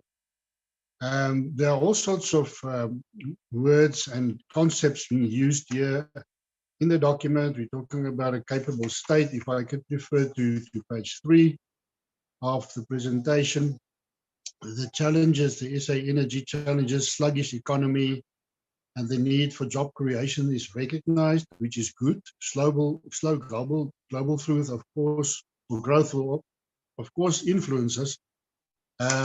If you look at page 3 as well, the pillars to support the 3 outcomes. The combined growth with transformation, boost local production, grow exports, to increase investment. And then I want to come back to the recent investment conference that's been held while we were in Korea. And I would wish that members of this committee would be enabled to attend in the future. The President's own words, and I quote, he says, "We are now confronted with the consequences of years of underinvestment, mismanagement, and corruption in our electricity, rail, and logistics sectors. We are on a long journey to rebuild our country and recover the ground we have lost. Our recovery is a mission that will take time to accomplish." If we consider the APP, in other words, we should also consider this. And taking into consideration, if we look on page 12 of the presentation, the examples of external factors, which includes global economic performance, geopolitical developments, wars and conflicts, etc., shock events, banking crisis, climate change, and domestic external factors. But I haven't seen in one of the documents of the department, and not in this one, that the aftermath of state capture and corruption has been documented, because that is something that should be on record, with all respect. And then, as Honourable McPherson also referred to, the electricity crisis, which stands centre to lots of the challenges that we have. And I want to conclude by referring to page 18, where the department is, and I should compliment the effort, trying to be responsible by standing in, and correct me if I'm wrong, actually standing in for another department's incapability by having jobs and energy outputs, especially the energy output 18, 19, 20, 21, 22, which is actually a measure, interim measure, but not sustainable. So, Chair, we're actually working with tax money, after tax money that's already being paid in taxes, and then we want to create an infrastructure that should have been created by the state already. So my real concern is, yes, we should answer to the demands of the economy, but we should also be realistic and test and measure if government policies is realistic and whether this APP will be achievable. Thank you, Chair. Thank you very much, Honourable Mulder. Honourable Thring. Thank you, Chair. Chair, I think we welcome the changes and the shifts seen in this APP with its ambiguities and imperfections which the Minister spoke of. It is often said that the mark of insanity is doing the same thing but expecting a different result. And so this APP is certainly a step in the right direction. What I perhaps may have missed, and the Minister may have covered it though, is the role of education. To just make reference to our trip to South Korea, where education was key to actually transforming and industrializing South Korea from exporting squid. And then thirdly, I'd like to hear from the Minister, what is the department's position on the CBAM, the Carbon Border Adjustment Mechanism? I challenged the European Union members of Parliament in our bilateral meeting that we had recently with what I would see as their hypocrisy in calling for South Africa to move to a green economy and to shut down our coal-fired power stations, while at the same time in 2022, our coal exports to Europe increased by some 700%. So, what is the department's and some actually see the CBAM as a barrier to exports into the European Union. So it will be interesting to hear what the Minister's comments are on CBAM. Some of our discussions also, Minister, in South Korea centered on what is seen as, to a large extent, a foreign direct investment disincentive caused by our energy challenges. And while 1,400 megawatts generation capacity is welcomed, but it's minuscule in terms of what we need. And clearly, if there's not a broad consensus and coming together of every single government department to addressing the energy challenges that we currently have, we're not going to see the foreign direct investment that we need, let alone domestic investment to grow the economy. And then, obviously, my bugbear in terms of beneficiation.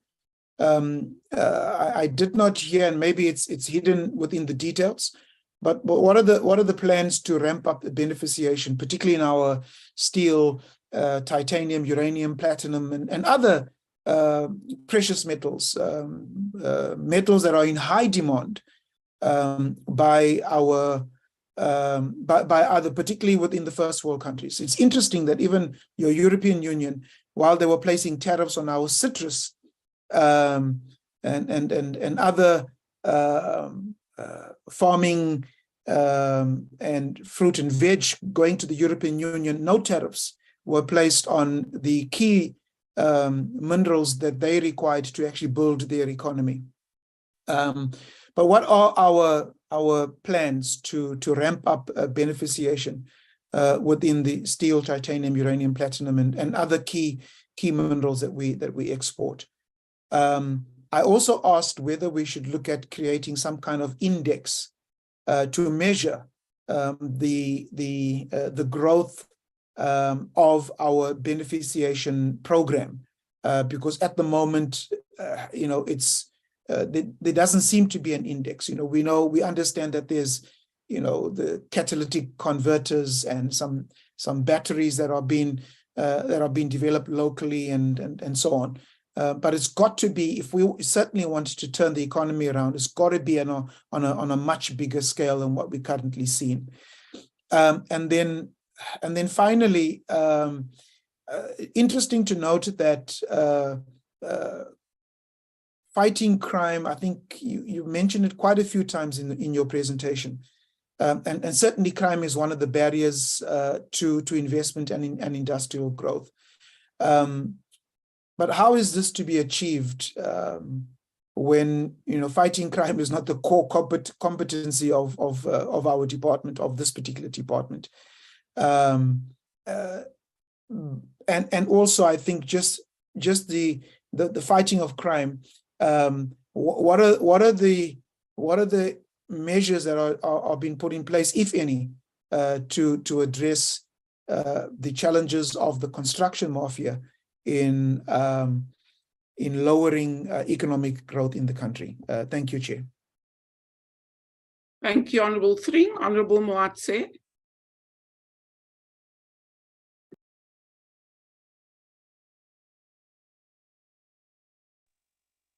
Thank you, Chairperson. Let me also join other members for welcoming the presentation. I've got two questions, Chair. On slide 17, Minister, an output of 8 billion is allocated for the financial support of SMMEs and women, youth, and empowerment businesses. How much of this will be directed at township SMMEs and enterprises located in the rural provinces? Minister, noting that the vast majority of our people are located in underdeveloped areas and the ones most in need financial support. And in addition, what other non-financial support services are intended to be provided of these SMMEs? Secondly, slide 15, there is an output of 200 billion of investment pledges being secured across the state. How are the pledges transformed into the project and the creation of jobs? And in which sectors are these investments? Thank you very much, Chair. Thank you, Honourable Moatse. Honourable Malamacha. Thank you, Chair. Let me take this opportunity and welcome the report. Very comprehensive, realistic, adequate, straightforward to our economic conditions. Chairperson, through you, let me echo my satisfaction with the presentation to say one was highly touched, especially with the industrial policy strategy, how it intends to convert policy into practical framework for concrete government action within the new and emerging landscape. Chair, you will understand that people are longing for actions. I think this strategy is one of the best and the perfect. It's a strategy that cannot wait or should have been developed 2019. The strategy that is suited for now going forward. We are in governance. There's no way that we are not going to time and again come with the strategies that will talk to the conditions on the ground. Another aspect, Comrade Chef, is how the department managed to match the needs during the COVID-19. I think Comrade must learn to appreciate that good things are happening. Remember, COVID-19 never sent any signal that we are coming. But with this strategy and the efforts of this department, we were combat ready to ensure that whatever medical grade, the face masks, the hand sanitizer, ventilation, are produced within short space of time. And if it was not because of the proactiveness of this kind of strategy, maybe many lives would have been lost. Another thing, Minister, that we must really commend is the aim of the industrial policy, where it zooms straight to the three apex outcomes: industrialization, transformation, and a capable state, with a mandate just to strengthen the focus on a key priorities. people must time and again be mindful that we are dealing with a legacy that has made sure that certain race is not included in the economy. So time and again, we have to ensure that we go towards a transformed economy that will include everybody and participate by everybody within the country. And what is more key in the Apex outcome is there are 6 underlying pillars, which to me, it makes more sense and it's a very workable strategy to say, if you are to combine growth with transformation, it's a much achievement of some sort. Unlike you have got this other one, that side, and this one aside. If you are intending to boost the local protection, I don't think there's any other thing that will match that, Minister. If you are to grow export and expand African trade as one of these pillars, I think it responds to our economy and it even shape and be combat ready for the future. Increased level of investment is all what we live for. We went to South Korea. The purpose was not far from that. It's to do investments, to attract investment, is to see how investments are done. So the establishment of more reliable and low energy system while greening the economy overall. Those who were with us in South Korea, they saw how the South Korea are going green. So with your strategy, Minister, I think you are spot on. And of more important, you are eagering to grow employment. You are eagering to grow employment.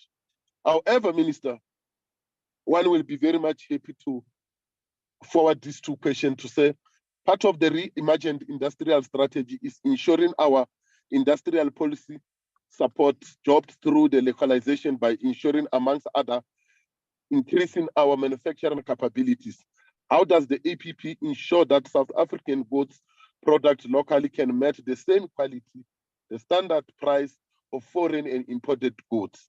Then the second one, Minister, will be many countries that have successfully transitioned from underdeveloped, developing to developed, such as South Korea, where we were not so long, which were recently visited, include China and Vietnam, had their industrial policy as their overarching government policy, that is further greater collaboration of efforts among critical economic role players.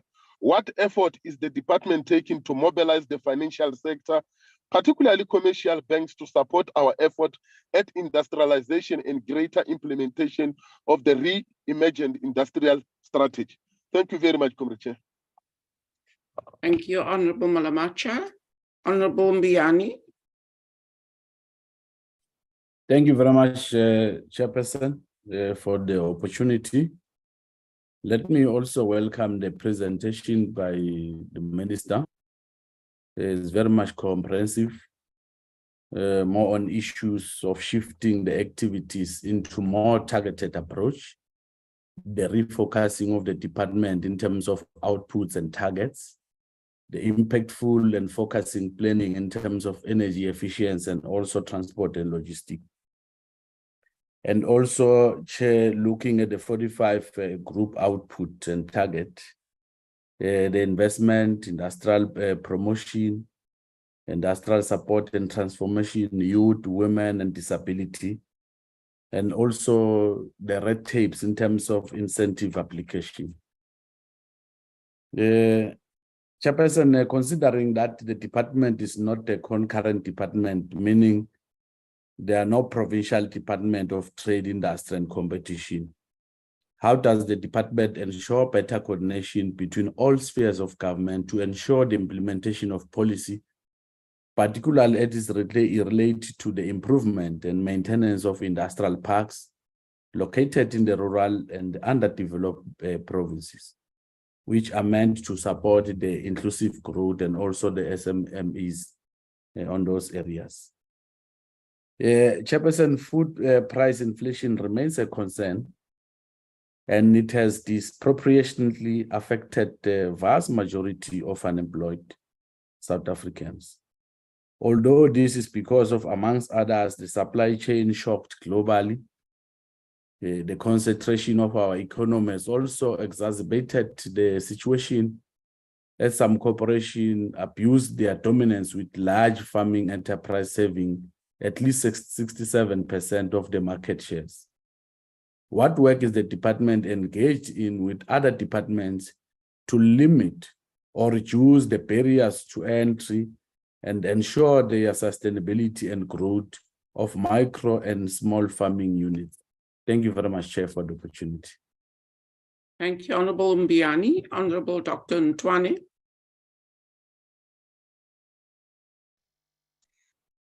Thank you, Honorable Chair, for permitting me to ask at least 2 questions. So I appreciate the presentation on the APP from the Minister, and I want to actually thank him and his executive for repositioning South Africa's economy to address world economic pressures.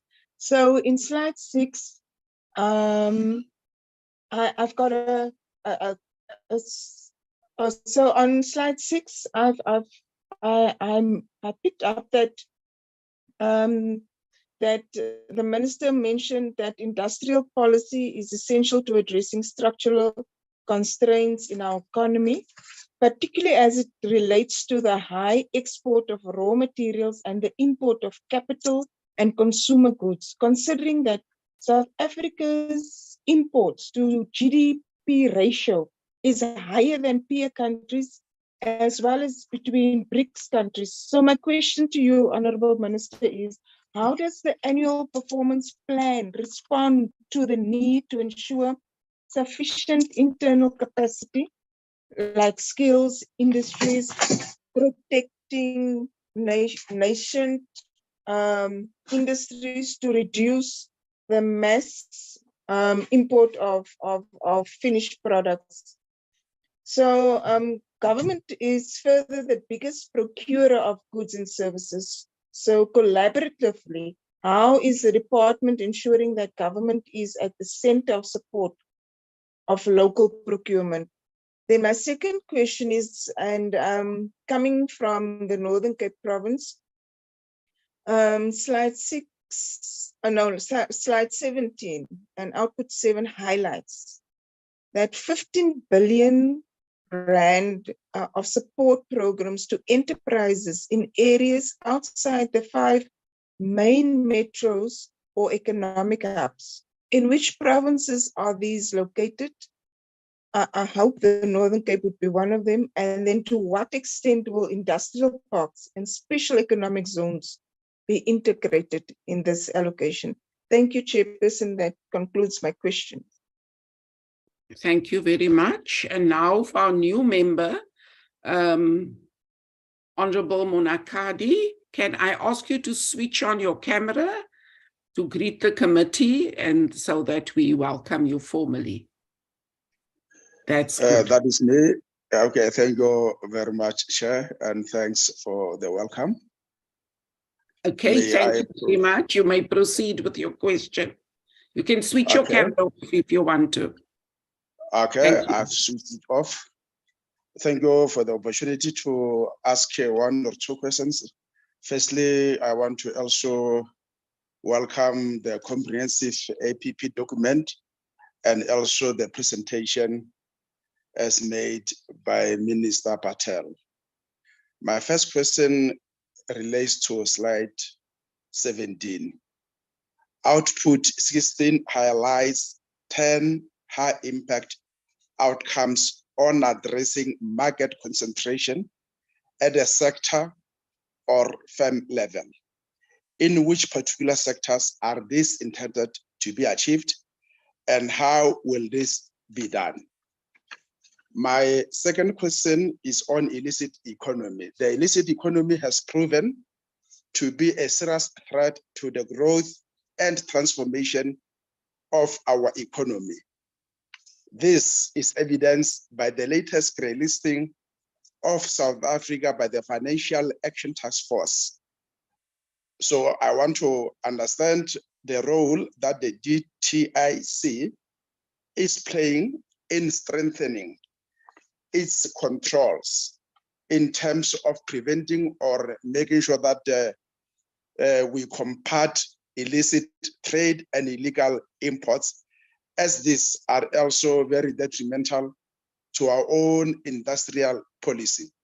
Thank you very much, Chair. Thank you very much. And once again, welcome, Honorable Monakadi. Just before I hand over to the Minister, I've just got some questions of my own. I wanted to know the reduction in the target for investment pledges from 26.7 billion to 25 billion. What is that based on? I don't understand why we would reduce a target like that, but maybe the Minister will tell us. Also, you have several targets related to energy, including completing new energy vehicle strategy, the roadmap and finalization of the green hydrogen commercialization framework. Has the DTIC been working with the Department of Energy or any other relevant department in this regard? If so, how is the cooperation and what are there any shared projects that you are undertaking in order to improve on energy efficiency? Over to you, Minister, and your team for responses. Thank you. Well, first, thank you very much, Chair, to you and to the team for the questions that have been posed. I just have one question of clarity on the question that has been raised, Chair, by yourself. If I may ask that at the start, and then I'll respond to all the questions. Chair, you've pointed to what you see as a reduction in a target from 26.7 billion to 25 billion. If you can just favor me with which target on investment you're referring to, and perhaps point me to the slide. Is that the, let me just see if the Chair could guide me, which slide covers that. Okay, I don't have the slide, but it's the target to facilitate investment from investment pledges. Okay. All right. That would be I think the information is in the APP. Okay. Okay, right. Thank you. Thank you very much, Chair. So first, let me appreciate that the positive comments that all the members of the committee have made, without exception on the APP. Obviously, there were questions, there were some concerns, and I look forward this year to working closely with the committee across the different political parties to see how we can achieve all of this. Honourable Mulder asked quite an important question, and before I come to the dealing with the issues sequentially, I would lift that one out. And he asked the question, is what you've put on the table achievable? And Honourable Mulder, we had the choice when I sat down with the department to look at the APP, to put up an APP that we know is a slam dunk, as the Americans would say. In other words, something that can easily be achieved, and just set that out. We are putting up here a set of targets that in the environment we're in are going to be very difficult to achieve.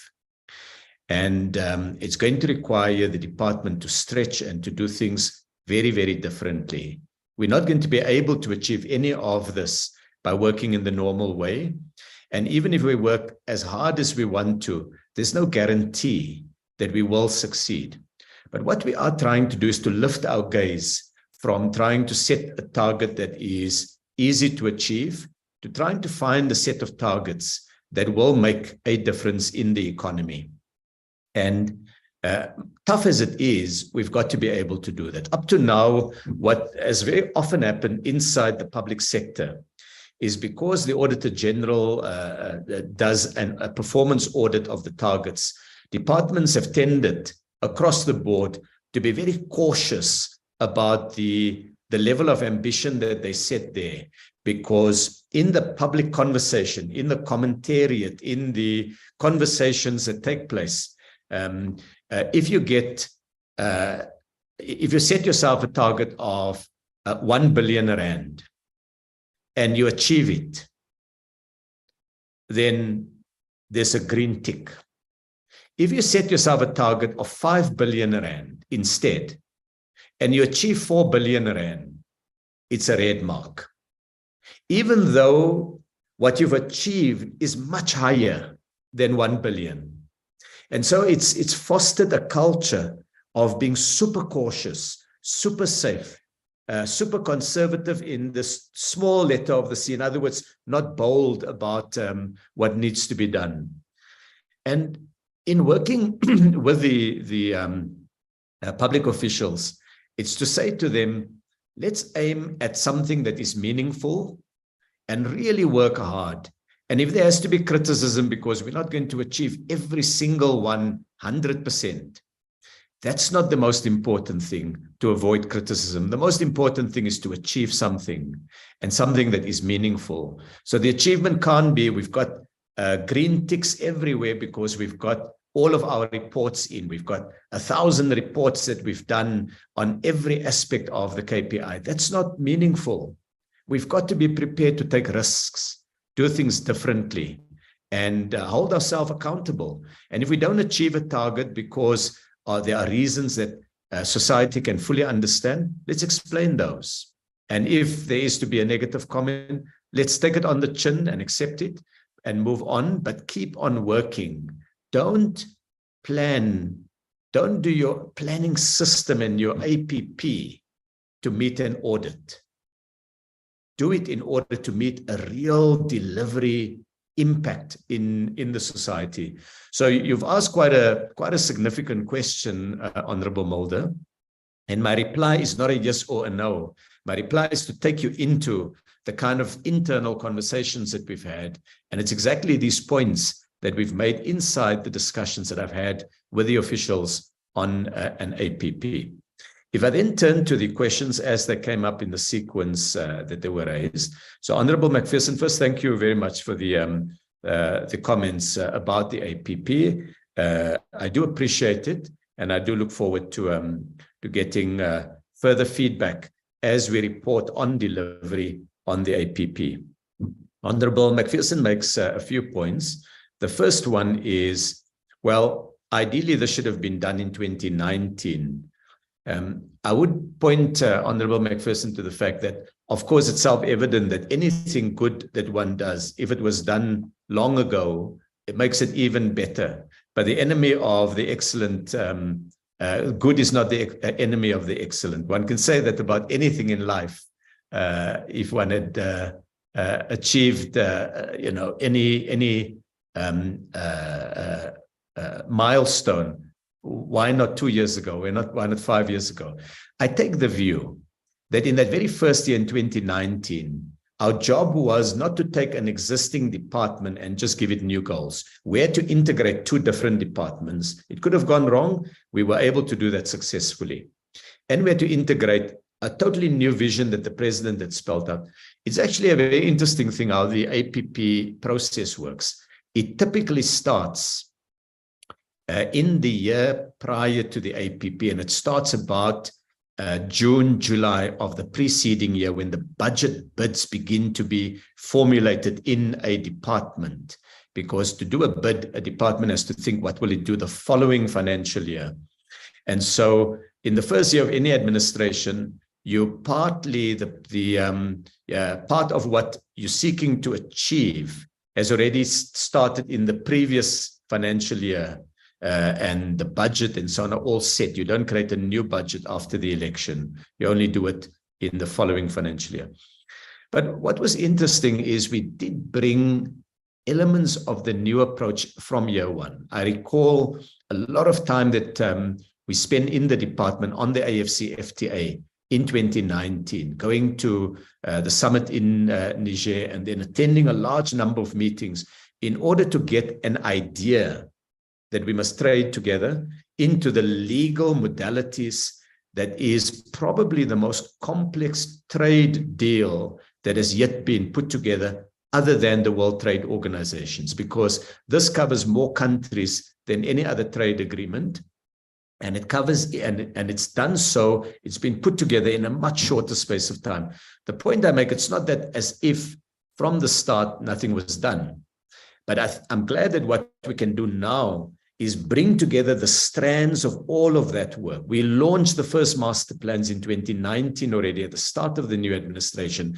We can now focus them on these outputs that we have. So the last couple of years have laid the foundation. It's also led to some achievements, which we've reported in the portfolio committee in considerable detail. And so those are things that we bank. We say, okay, some good things, but now we need to scale up. And then importantly, of course, we lost some time. We lost some time due to COVID. All economies did so globally. We lost some time because of the July unrest and the floods, which were not events that were global, but they affected us quite significantly. But out of that, there were also some learnings for us. COVID has really highlighted the importance of resilience or toughness of an economy, the ability to adjust and the need to ensure that we boost food production and the production of critical medication and other products. So those have been positives that we've learned from a very painful experience, which is the COVID years, that have helped now to create the kind of capabilities that South Africa has, which it didn't have before COVID, on vaccine production and on a few other areas. So the journey has been one of learning, adjusting, and maybe my final point on this is from the year of COVID, so that makes it 2020, right through even to last year, we've had every year what I could call 2 APPs. The formal published APP, and then a practice of where resources go. They didn't always reflect the APP. And a good example is the COVID period when we had to just redirect our resources. And we then created this fund. We did the same thing in the July unrest, and we created this fund. And by that time, our APP was already set in stone. I hope with this new approach to the APP that it mirrors much more what we're doing and what the challenges are. Instead of an APP that was already conceptually developed from the time when we did the budget bid last year, where we could simply have said, well, there's no money for electricity. We can't put up a 1.3 billion rand fund. This APP took into account the challenges as they're emerging, and we then began to deal with it. I agree with Honorable McPherson about the importance of electricity, but I would not put it that electricity is the only thing, because as Honorable McPherson himself, I think correctly says, what about the economic partnership agreement with the European Union? What about AGOA and so on? What about the EV white paper? And all of those point to the fact that we've got to crack the problem of electricity. But we also have to deal with the number of other issues that are important and in the mandate of the DTIC. And that's what the APP seeks to do. Let me turn then to the question of the EPA. The EPA is not expiring. The EPA is just coming up for a review where the parties are going to look at whether any changes are required, and if so, what are those changes? And the European Union has asked for more time. They want to do a more comprehensive review of the EPA from their point of view. So conversations and discussions have commenced, but it's not, there's no risk that the EPA is imminently ending. It's really, how do we enhance it further? And when one party in the talk say, well, you know, we are doing an evaluation to see the strengths and the challenges of the EPA, then of course we want to give them that opportunity. On AGOA, one of the key areas that we're focusing on is the set of 5 summits and key activities. And South Africa will be hosting the AGOA summit later this year. And we're in quite deep conversation with the US administration, not only on the AGOA summit, but also on the renewal of AGOA. So we did quite a bit of work on this, particularly in December last year. I went to Washington, DC with the principal objective of engaging members of the US Congress, which I did, members of the US administration, which I did, and members of the US business community, which I did, and it was on AGOA. So the US Congress reserves for itself the right to either terminate or extend it up to 2025. In other words, it expires in 2025. Congress may decide to renew it this year, next year, or in 2025, or it may decide in 2025 not to renew it. The discussions have been good thus far. It's been very positive, and we look forward to further engagements on AGOA with the United States.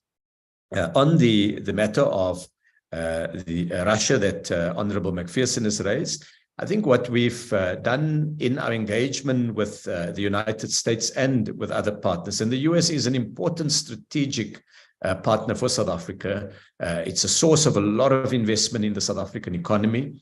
It's a big market for South African products, and we have a range of other relationships.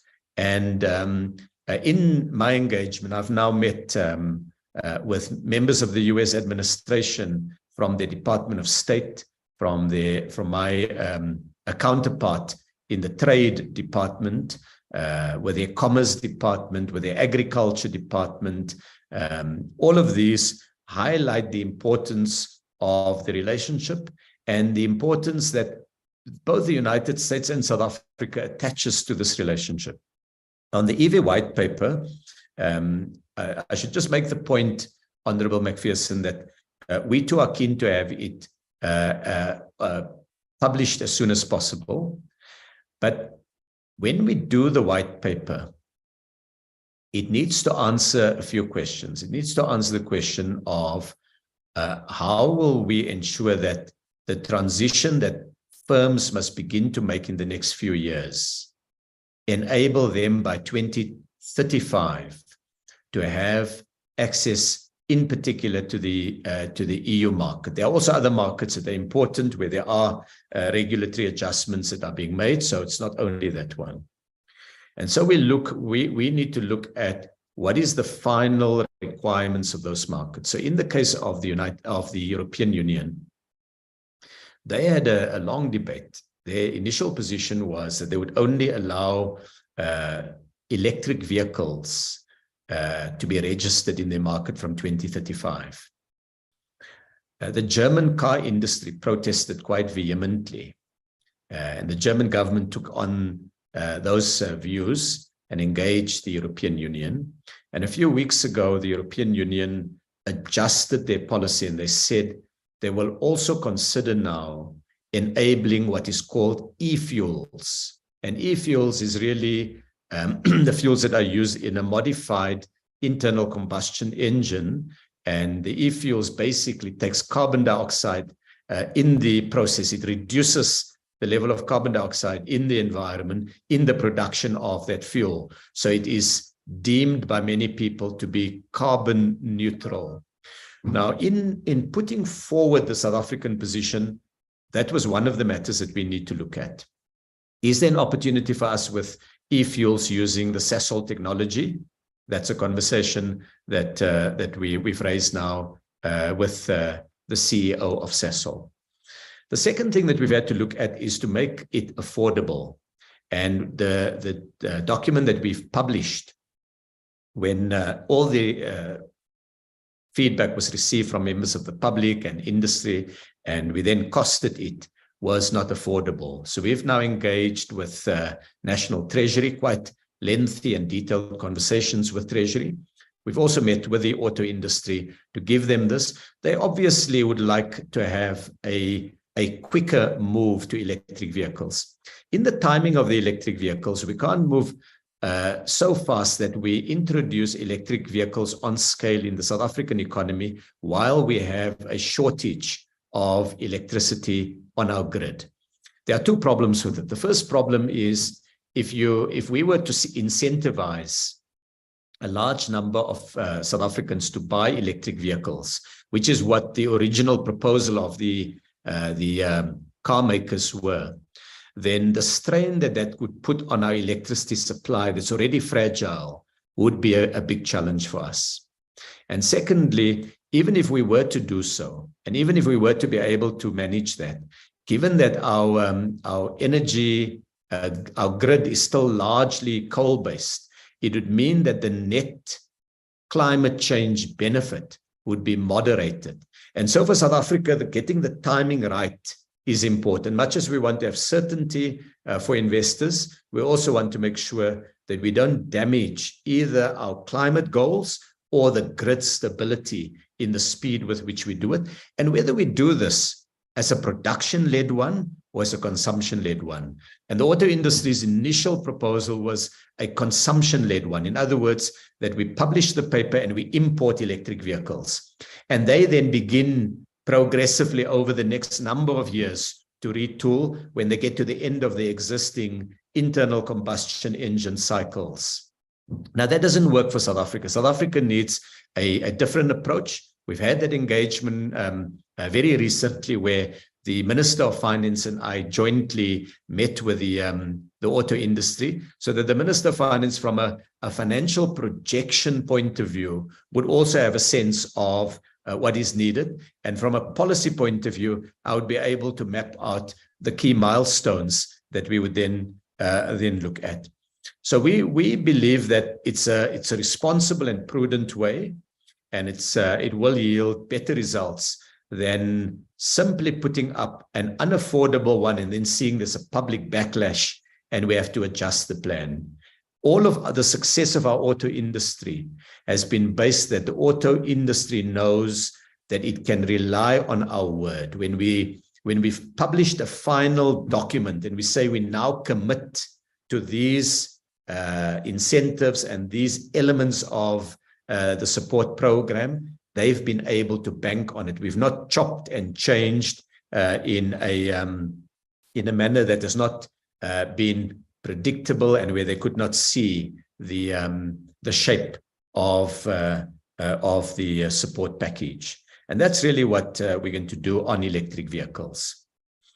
Honorable Mulder, I've covered the issue around the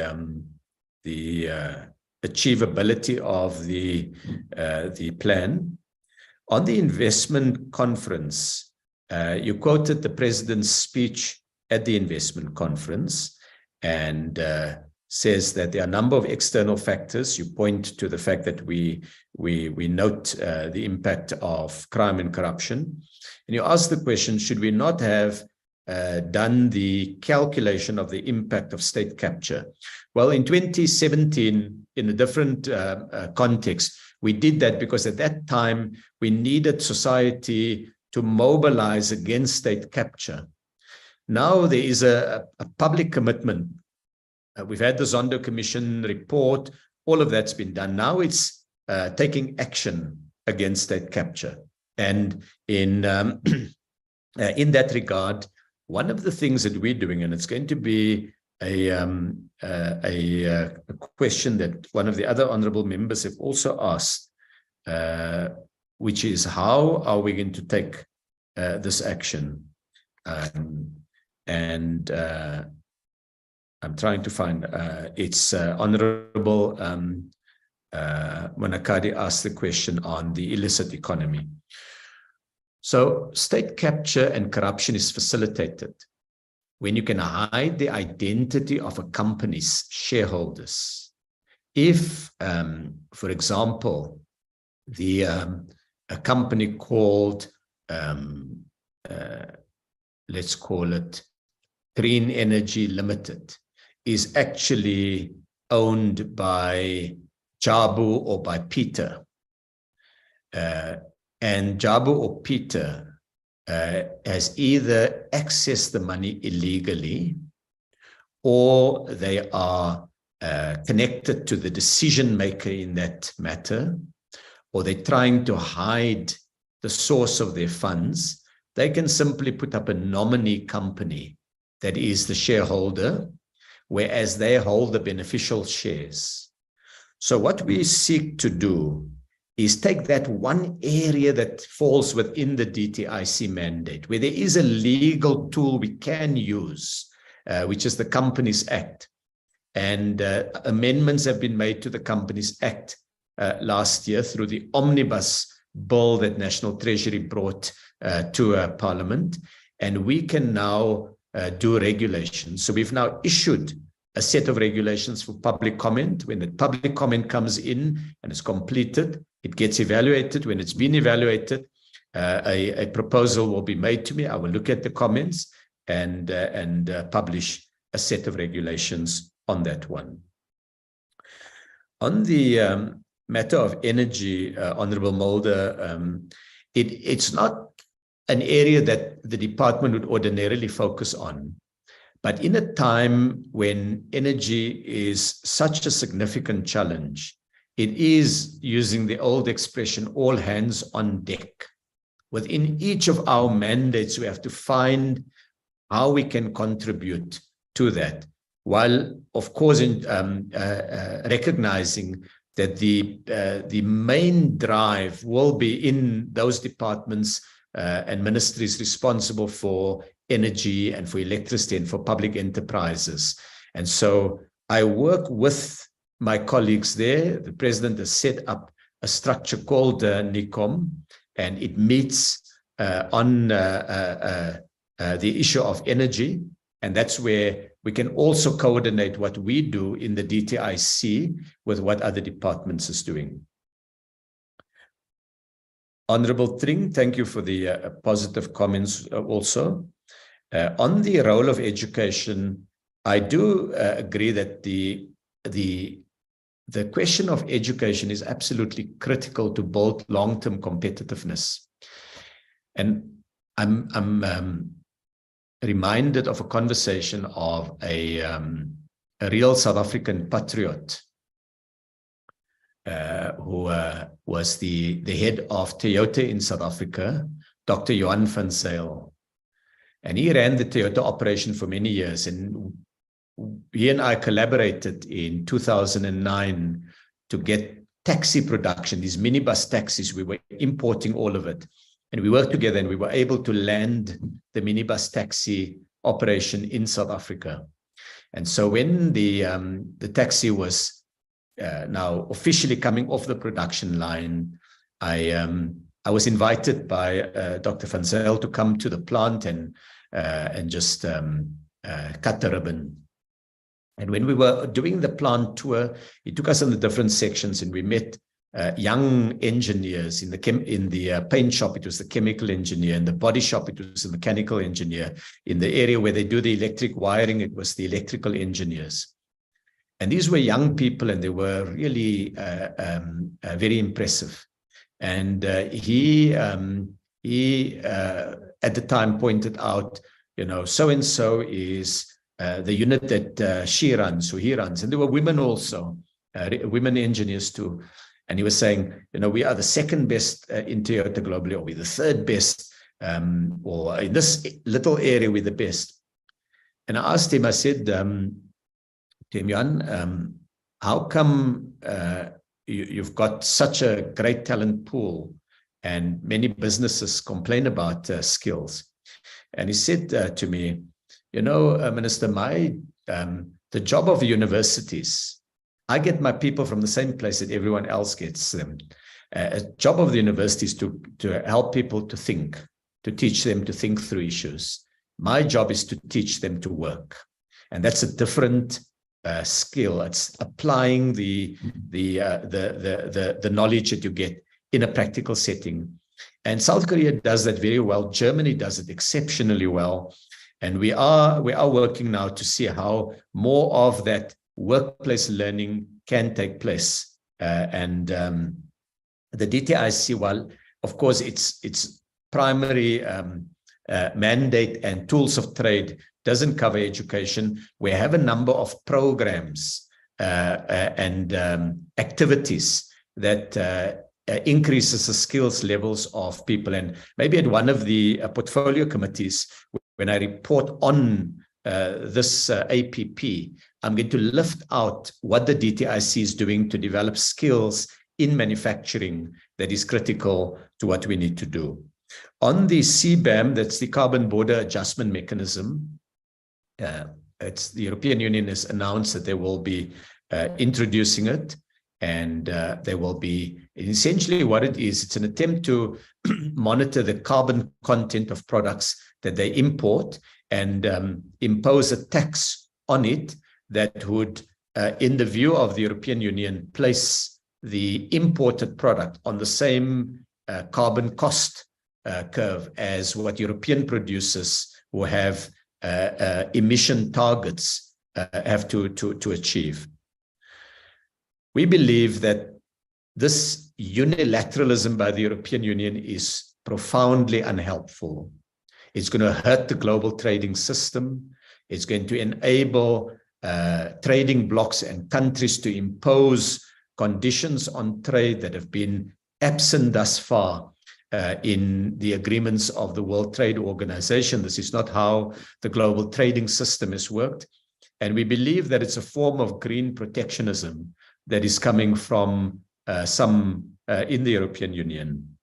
And so when I met with the European Union commissioners in January this year, we conveyed our concern to them that the European Union should not act unilaterally on these issues. When the parliamentary delegation was here in South Africa recently, which is the one, I think, Honorable Tring, that you may also have met, I repeated again our concerns about a unilaterally imposed set of conditions. South Africa stands ready to have this discussion in the World Trade Organization, to accept and acknowledge that climate change is real, that it imposes enormous risks to society and to our futures, and that we do need, all have to contribute to make the world a greener place and to reduce carbon emissions. But let's agree the modalities and the level of ambition and the responsibilities that each part of the global trading system has. Let's not leave that to one trading bloc to decide. Let's that be the result of multilateral discussions. In the run-up to the World Trade Organization conference, the next conference that will take place, we will make our position clear that this has to be a multilateral, not a unilateral discussion or set of measures. Honorable Tring, you made the point that an all-of-government approach on energy is needed, and the President has put in place NECOM with the intention precisely of achieving that all-of-government approach. On beneficiation, I'm glad, Honorable Tring, that you've raised the beneficiation issue, and there are two aspects to it. The one is, we have raised in the presentation a number of slides. We point to issues that connect very strongly to our beneficiation drive. For example, we point to the in the industrial policy framing section, we point to the importance of shifting from a society that is simply an exporter of raw materials. You'll see on slide 6, we talk about the trade structure that still relies on a significant export of raw materials and the import of capital and consumer goods. And then we've also on slide 9 pointed to how we're dealing with that. So the localization program is really the wider bucket within which beneficiation is one aspect. And then we deal with the green industrialization in the document. And green industrialization is the development of the value chains that will deal with, among others, battery production. But there's also, outside of that, the broader localization target that we've set ourselves. We'll report on the extent to which some of that is now greater beneficiation. We hope we would be able to report progress on the use of more South African iron ore in this new steel mill that will be built here in South Africa as an important contribution. Of course, beneficiation is also constrained by the energy crisis, And so the sooner we resolve our energy issue, because beneficiation is very energy intensive in the first phases. Then thereafter, as you go down to what is called level 4 of beneficiation, it's more jobs intensive and less energy intensive. But that initial smelting process requires quite a bit of energy. And it highlights why we've got to resolve the energy problem as quickly as we can. Honorable Tring was actually the person I was trying to see who had asked the question on fighting crime. And Honorable Tring, you said it's not a core competency of the department. And the question you then have is, how will we use the tools in the department? So, of course, one part of it is we work with the police when there are problems that investors have with these construction mafia, with people who basically disrupt in order to secure improperly a payment. We bring that to the attention of the police. But there are two other tools that are available to us, Honorable Tring. The one is the measures we're dealing with to know your shareholder, because crime is not only people walking with a gun into a construction site. Crime is also white-collar crime, and white-collar crime costs the economy quite a lot. And within that white-collar crime, a subspecies of that white-collar crime is corruption, where people improperly take the taxpayers' money, the citizens' money, the people's money, basically, and put it in their private pockets through the abuse of the tender system. So up to now, it's not always clear who are the beneficial owners of a company. And so the measures we're bringing in place under the Companies Act will assist with that. And the second one is with scrap metal, the measures on a metal trading regime that are being worked on is another aspect of that. Honorable Matse, thank you for the warm comments also.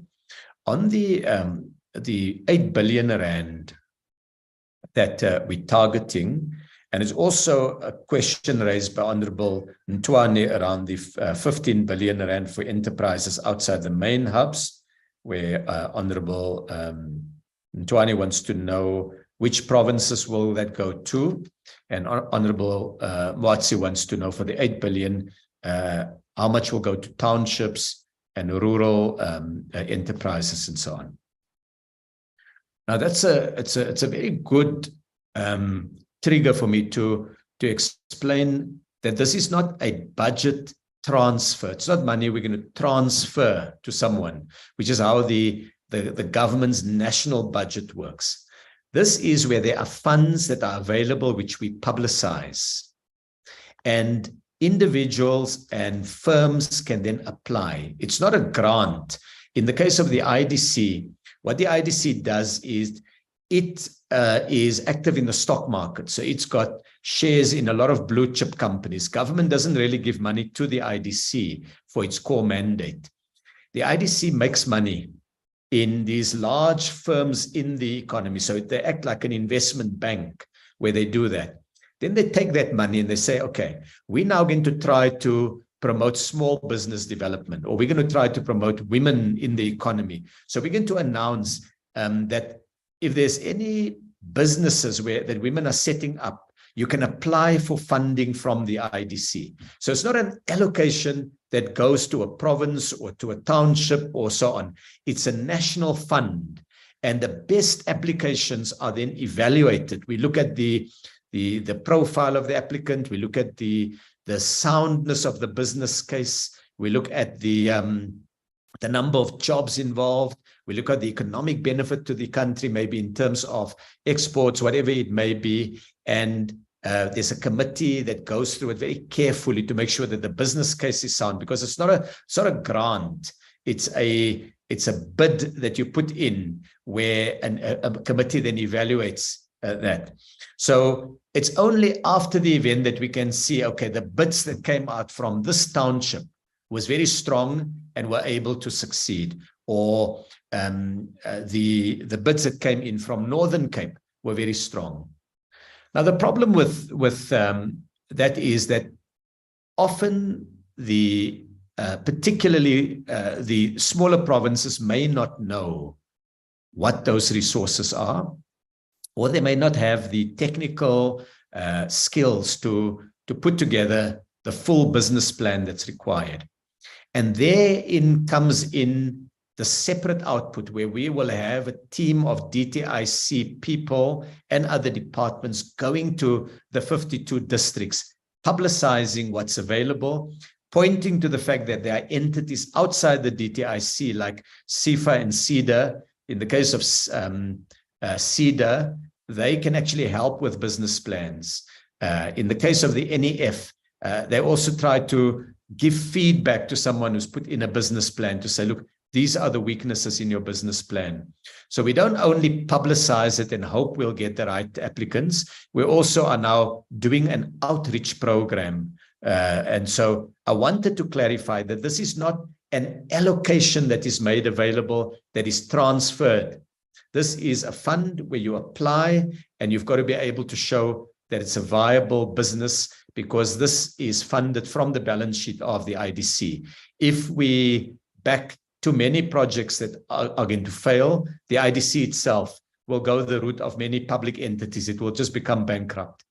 And we committed to run it as a sustainable fund. It doesn't get its main resources from National Treasury. It gets its main resources from the economy itself, because Treasury hasn't had the resources to put into it over the years. By the way, I should make the point, Honorable Moatsi, that in Brazil, they have a very different system. In Brazil, every month, their equivalent of the IDC gets a sum of money paid over by government, like the unemployment insurance fund gets. It's a levy that is on industry and workers, and that money goes to the Brazilian equivalent of the IDC. So they can do a lot more, they can take more risks and so on, but our IDC has to finance everything that it does from its own balance sheet. And it's been able to do so. It's continued to be a sound institution. And you'll see that all the sums we're talking about, a very big part of it lies in our development finance institutions, because what, as Irene will tell us, the amount that we get from Treasury for a distribution through funding directly is a tiny proportion of the targets we've set here. Because if we had to set the target of 3 billion, it is just too little. So we're having to go now elsewhere and make sure that we actively tap the balance sheets of the DFIs. And we say to them, your job is not simply to manage your existing portfolio. Your job now is to grow that portfolio along the lines of what we've done. We go to Coca-Cola, they've got a development fund, PepsiCo, and we work with them to unlock some of that for women, some of that for townships, for rural enterprises, and so on. So it's not like a budget process. It's an industrial funding process. It's a very different way in which funding happens. The next question, Honorable Mwatse asks, what are the non-financial support? So for the non-financial support that's provided to businesses range from facilitating access, for example, where there is a problem where businesses are unable to register their companies so that they're on the CIPC database. We've made it easier now. For example, where businesses are unable to access the services of the department, we're going to make the services of the department simpler. We're going to put in place an IT system that automates this and makes it easier for people to access. For example, where people don't know what the facilities are, we'll have these outreach programs into all the different districts.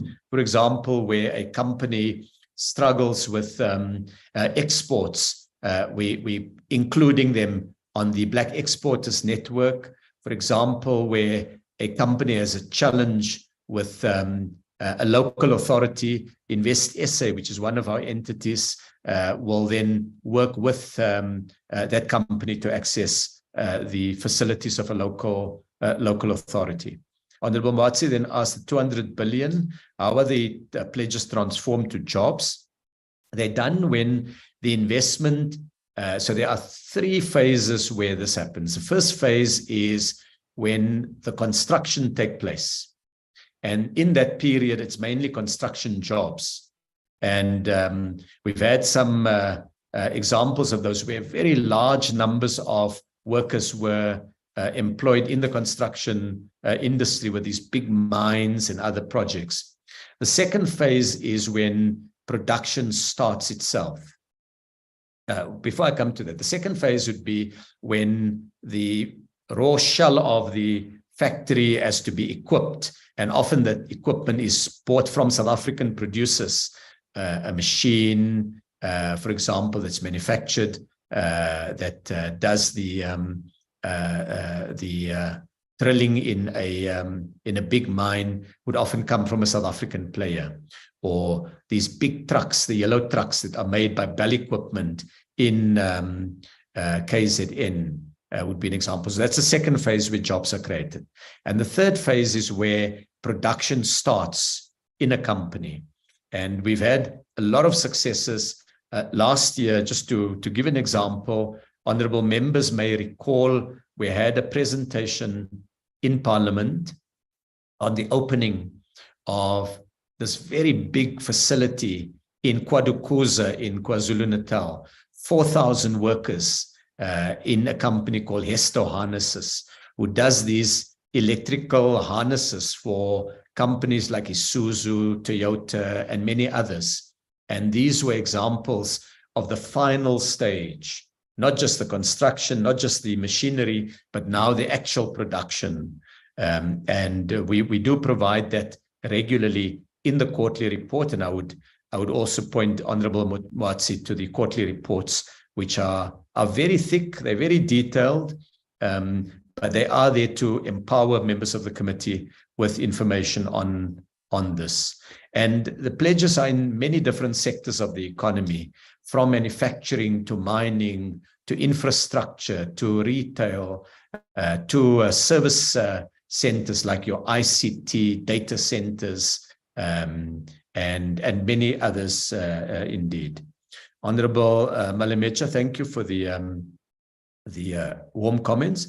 But also, I think you've pointed out, Honorable Malemecha, the importance of industrial policy. Now, what we've done this year is to make the industrial policy framework more transparent and more explicit. Up to now, I've tended to say that in the budget vote speech. So the budget vote speech would give the conceptual framework, and the annual performance plans were more the modalities, the practical nuts and bolts of it. So this year, what we've done is we're bringing that together. We're incorporating the industrial policy vision in the annual performance plan. It does make the APP a little bit longer to read, but I'm sure members will enjoy the sections on industrial policy. The Honorable Malemecha also raised the question of South African quality needing to be improved to be equivalent to imported goods. One of the things we do pride ourselves is that in many different sectors of the economy, the quality of South African goods are very good. There are lapses, there are instances where that's not the case, but we've generally got a very good standard system. Very often where we lose market shares, not because our products are not of high enough quality, is that the prices of the imported products are cheaper. And honorable members may have had experience of buying clothing, for example, that are made in other parts of the world, where after 3 or 4 washes, the seams come loose and the color fades. And you compare that to most of the South African products, their quality is very good. They can last much longer, but price is an issue. So to address price, there are some things we can do, but the very big thing that drives price is how many items you make. If you make 10 laptop computers. Each laptop computer will cost many billions of rands just for one computer. But if you make hundreds of millions of laptop computers, you design the whole system, you make, it's enormous economies of scale, then the price of computing becomes affordable for an ordinary person. It's often said that when I did my very first course on computing, more years than I care to remember, at UCT, they had this very big computing room, an entire massive room with a cooling system in it. And that entire massive room, which is where the mainframe computer was, has lower computing power than what I have now in the cell phone in my hand. So scale matters in these things. And the African Continental Free Trade Area is about building scale in manufacturing so that we can get that advantage. The South Korea and China examples, Honorable Malemachi, that you've pointed to are instructive. South Korea had a very active industrial policy. Their government was very active, very interventionist, much more than we would ever be. They had they started the industrial policy under military rule, and they were very tough as a government towards industrialists. And there are many stories of industrialists even being arrested because they didn't follow the government's industrial policy. That's not the approach in South Africa. Our approach is building consensus. It takes a lot more time. It's a more messy process. It's a more uneven process, but the master plans is about building that consensus. We'll never get full consensus, but we build stronger levels of consensus on this. And like Korea, they work very strongly with their commercial sector. It's an important part of our work in this. Honorable Buyani, thank you for the warm comments that you've made. You've raised the question, how do we coordinate with different spheres of government? We do have a MINMEC, which is a ministerial structure where MECs attend and their officials meet. So we can now begin to use that structure to bring in the DTIC issues. And then we do have a district development model that has a number of different departments and spheres of government, all three spheres at local level working on this. And the Deputy President will be undertaking visits to different areas in the country where we will be evaluating the impact of our work and how we can coordinate better. On industrial parks, Honorable Mbuyane makes the valid point that this has fallen within the responsibility of the provinces. What we will need to do in line with the new approach that we've developed is a much, what we can call a tough love approach. At the moment, we basically give money to provinces and we're like a postbox. And we've got to change that and put tough conditions on that because many of the industrial parks, we refurbish it and revitalize it. And then a few years later, it's back in a very weak state because the municipality and the province don't take resources to keep it in a good state. So that little bit of support we can give, which is a tiny, tiny budget, can't stretch very far under these circumstances. So we do need to change that. On the abuse of dominance by large firms, which is not only in confined, say, to the food sector, there are different things we do. First, we've changed the law now to give the competition authorities new tools. For example, they can now act against what is called predatory behavior by large firms. So, for example, if a large firm has a small player that comes into the market and the small player needs to be knocked out of the market, the large player may reduce their prices. And then as soon as their competitor collapses and goes out of business, they raise their prices again. Now, that's an example of a conduct that is now prohibited.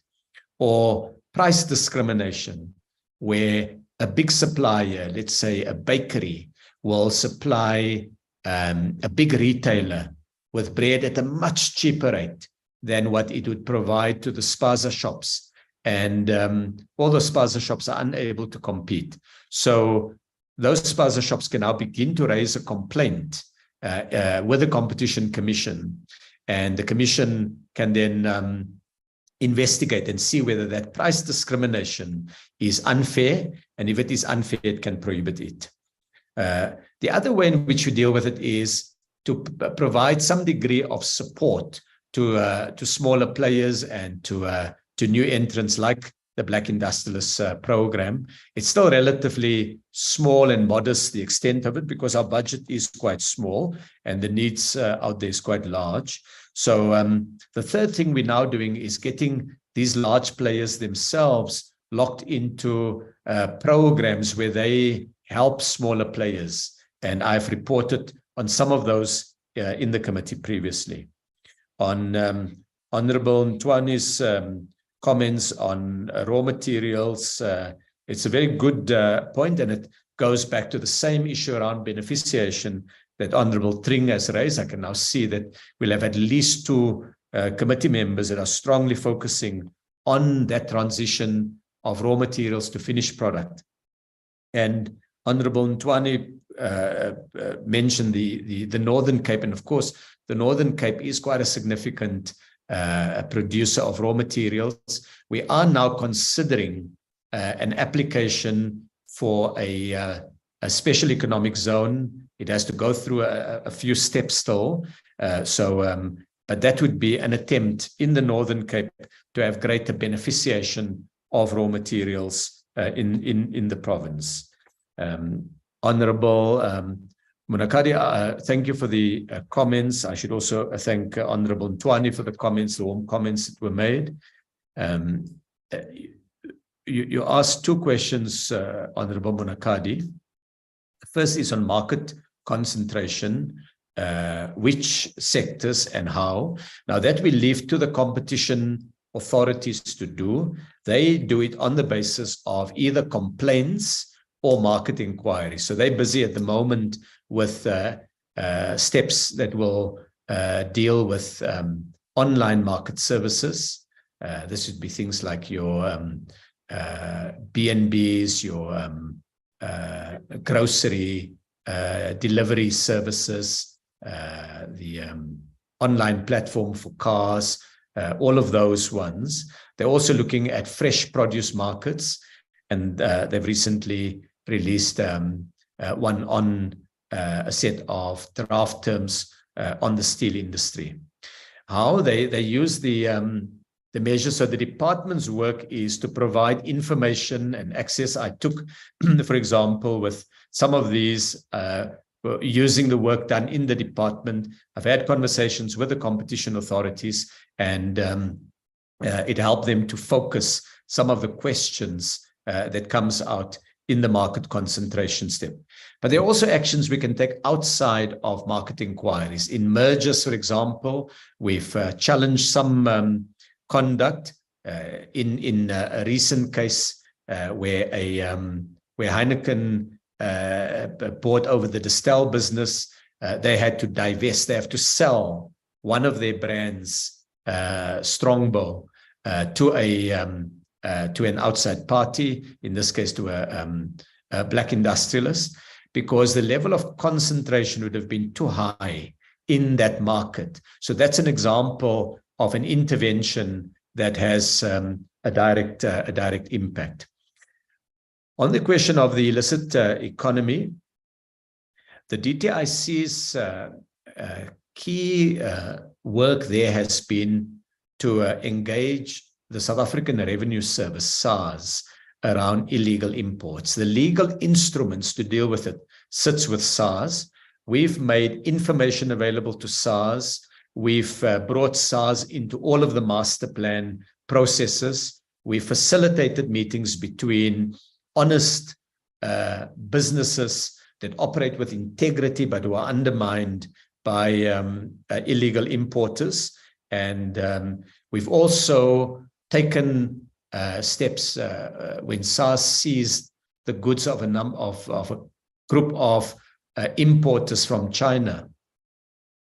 They challenged SARS and took SARS to court. And we then joined, the ministry asked the court for permission to join the court case. And we made technical information from our department available.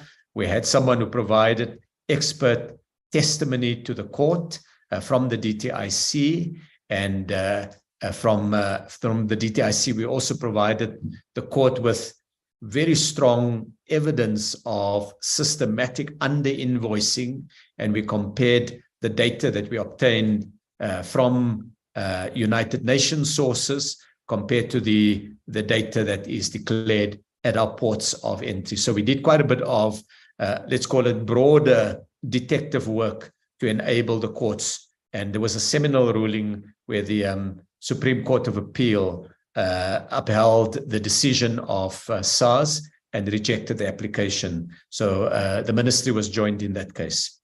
Honorable Hermans, on the investment commitment, the investment commitment is set out on page 15 of the slides, and the pledge now is 200 billion rand that we're seeking to secure. That's much higher than what was in the department's previous one. This was the only one where the department previously had a numeric, and if my memory serves me, it was about 120 billion rand that needed to be done. So this is a step up on that.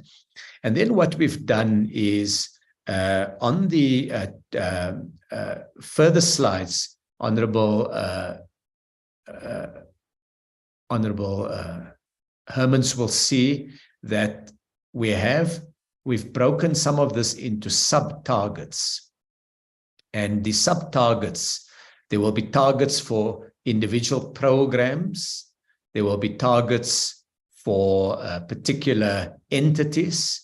And together they are expected to reach 200 billion. So the investment target for the year would in fact be 200 billion that must be facilitated through all the work that we do. And it would be trying to also, if there's a challenge that DMRE has, we must support that department to overcome this challenge. If there's a problem that the city of Cape Town has, we must work in partnership with the city of Cape Town. It's trying to unlock all of the problems that there are anywhere in the country and by any part of the state to help us achieve the 200 billion rand.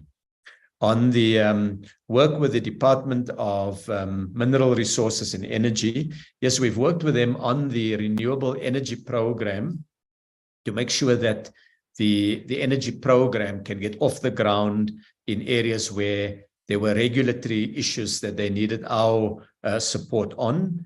And every energy project that the DTIC will work on will also unavoidably be ones that we will require the support and the collaboration of the Department of Energy, the Ministry of Public Enterprises, because you can start something, but you still need to link it to the grid. So you still need ESCOM and the transmission grid and the Minister of Electricity, because obviously he will also have an important job now to reduce load shedding and get more stability in this thing. So there'll be many shared projects that we will work on. It's about moving away from a standalone department that sees the world only through the eyes of the DTIC to a department that recognizes that industrial policy isn't the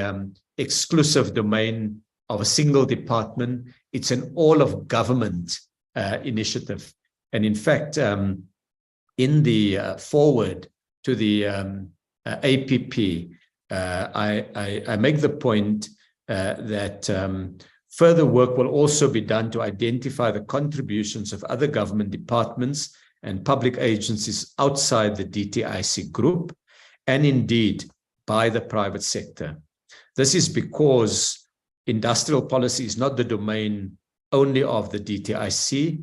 It should be an all-of-government effort that places inclusive growth and job creation at the center of the national agenda. And I can add to that, it should be an all-of-society effort. And therefore, the support we've had from members of the committee, from different political parties has been heartening. And that, Chair, concludes then my response to the questions that were raised.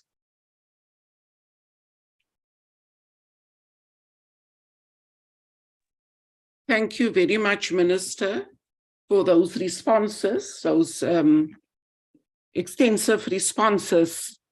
In concluding our discussion, in closing, I want to note that, of course, as we know, DTIC is the lead department in the economic development of South Africa.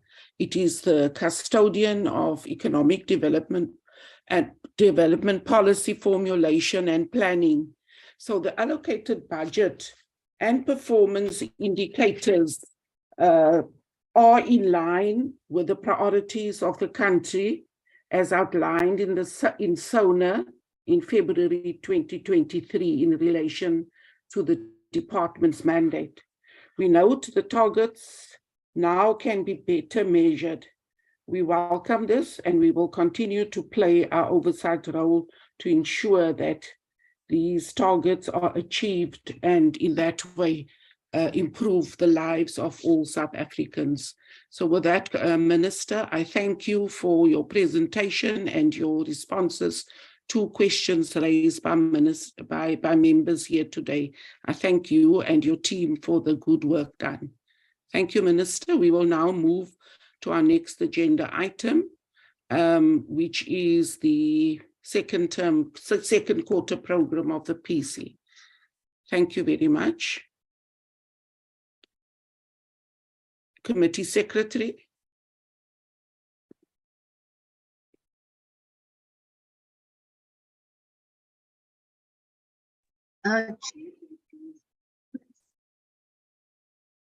Ms. Sheldon.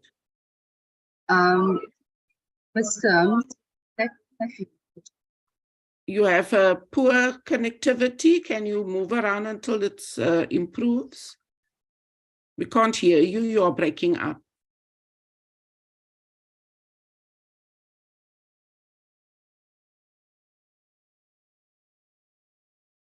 Ms. Sheldon.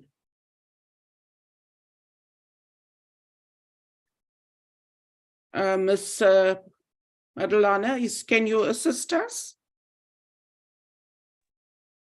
Good afternoon, Chair. Good afternoon, members. Yes, I can. Ms. Sheldon is seemingly having problems, and Mr. Herman is also having connectivity challenges. I will try to share the program. Margot, can you please stop sharing so that I can share the program?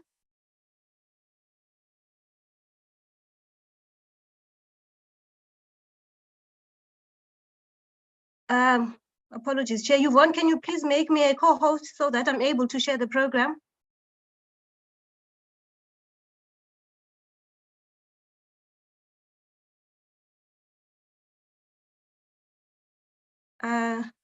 Ms. Managaza, I'm unable to share, Chair, because I'm not the co-host. Yes, let's just give her a chance to. Okay, there we go. I just did. Proceed. Margot, apologies, Chair, it's Margot sharing, not myself. So, Margot, if you can hear me, can you hear me?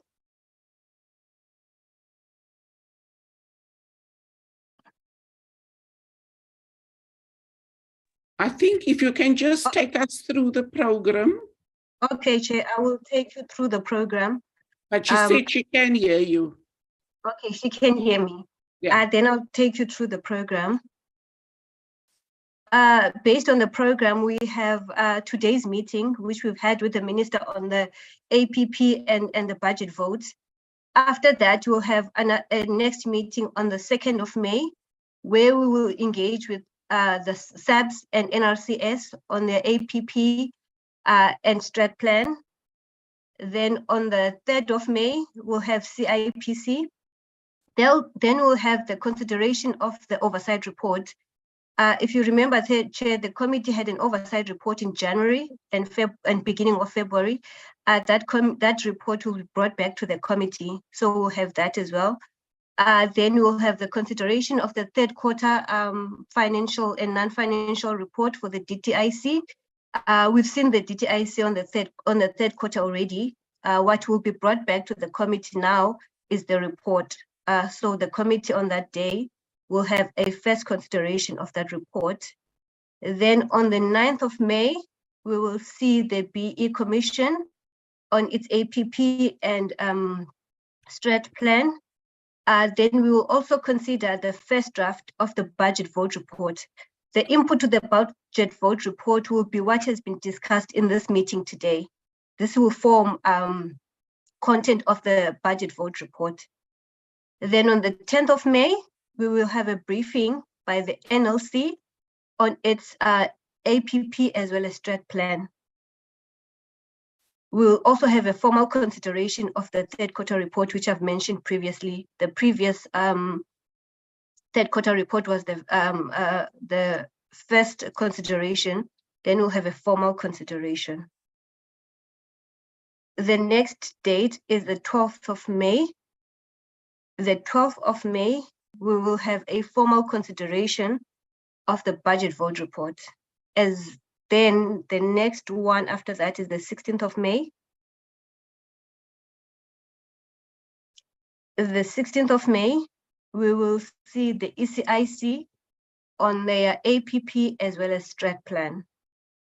Then on the 17th of May, we will have DTIC, ITAC, National Treasury, SARS on the implementation of ITAC's tariff amendment or trade remedy recommendations.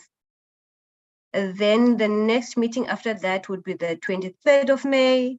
We've got an APP and strat plan for ITAC. Then we'll consider the first draft of this international study visit that we've just had, Chair. Then on the 25th of May, we've got the NCC on the fourth quarter reports, financial and non-financial. Then on the 30th of May, we will have the DTIC, the NEF, the IDC on support provided to township economies. And then on the 31st of May, we'll have companies tribunal on the strat plan and APP, then a formal consideration of the report. And then on the 7th of June, we'll have a briefing by the DTIC, National Credit Regulator, NCT, on the implementation of the NCA amendments, as well as challenges with the debt review system. Then DTIC fourth quarter on the 13th of June. Then on the 14th of June, we'll have DTIC and CIPC on their response to the recent grey listing of South Africa by the Financial Action Task Force. And that will be it, Chair, for the quarter. Then after that meeting, there will be a constituency period, after which we'll have a third quarter program. I went through all the meetings, Chair. If Mr. Hermans was here, I think he would put this to members for consideration. But are you acting on his behalf and putting it for consideration? Chair, if you can hear me, Chair. Okay. Oh, you're back. Okay. Yes, I'm back on my phone, Chair. My apologies. Connectivity became a challenge because I'm load shedding at the moment. Okay. Chair, the program is for the committee, and you may present it to the committee. Okay. If you wish to do so. Thank you very much. No problem. In putting it to the committee for approval, we note that on the 9th of May, the 16th, 23rd, and 30th of May, our committee dates, our committee sittings will clash with the mini plenaries being held in person on the budget votes of the various departments, and we are not sure I haven't gone through to see that our grouping our cluster in Parliament, the economic, the fifth cluster, the second economic cluster, whether there are any Impact. yeah, whether it has any impact. So I'm just noting that. And then I also just want to report to members that we did initially have the SIU report and the NPA action for NLC, but because we haven't been able to ascertain whether they are ready to present to us, we took it off the program. If we do manage to get relevant information, we might move or amend our program or schedule it for the third quarter. So that is just by way of background. So can I then just see Mr. Hermans? I don't know if you want to make any other comment. Chair, based on what you said, I think we will look at the program, the parliamentary program, and see where there could potentially be clashes. Hopefully next week, when we return back on the 2nd of May, because there's a leave period next week, we will then alert members to potential challenges if it arose after we look at the parliamentary program, Chair. Then we can definitively tell members for that particular day we will not be able to meet. We have to reschedule that particular item. But let us look at the parliamentary program, Chair, and we'll see how it aligns to our program. Thanks, Thank Chair. you very much. Honorable Mbuyane. Thank you very much, Chairperson. As that may be, I think let me propose that you adopt the program in principle, because there's this room that we might change. But the principle is so I propose that we adopt the current program. Thank you. Thank you, Honorable Mbuyane. Can we have a second for that proposal to adopt the program?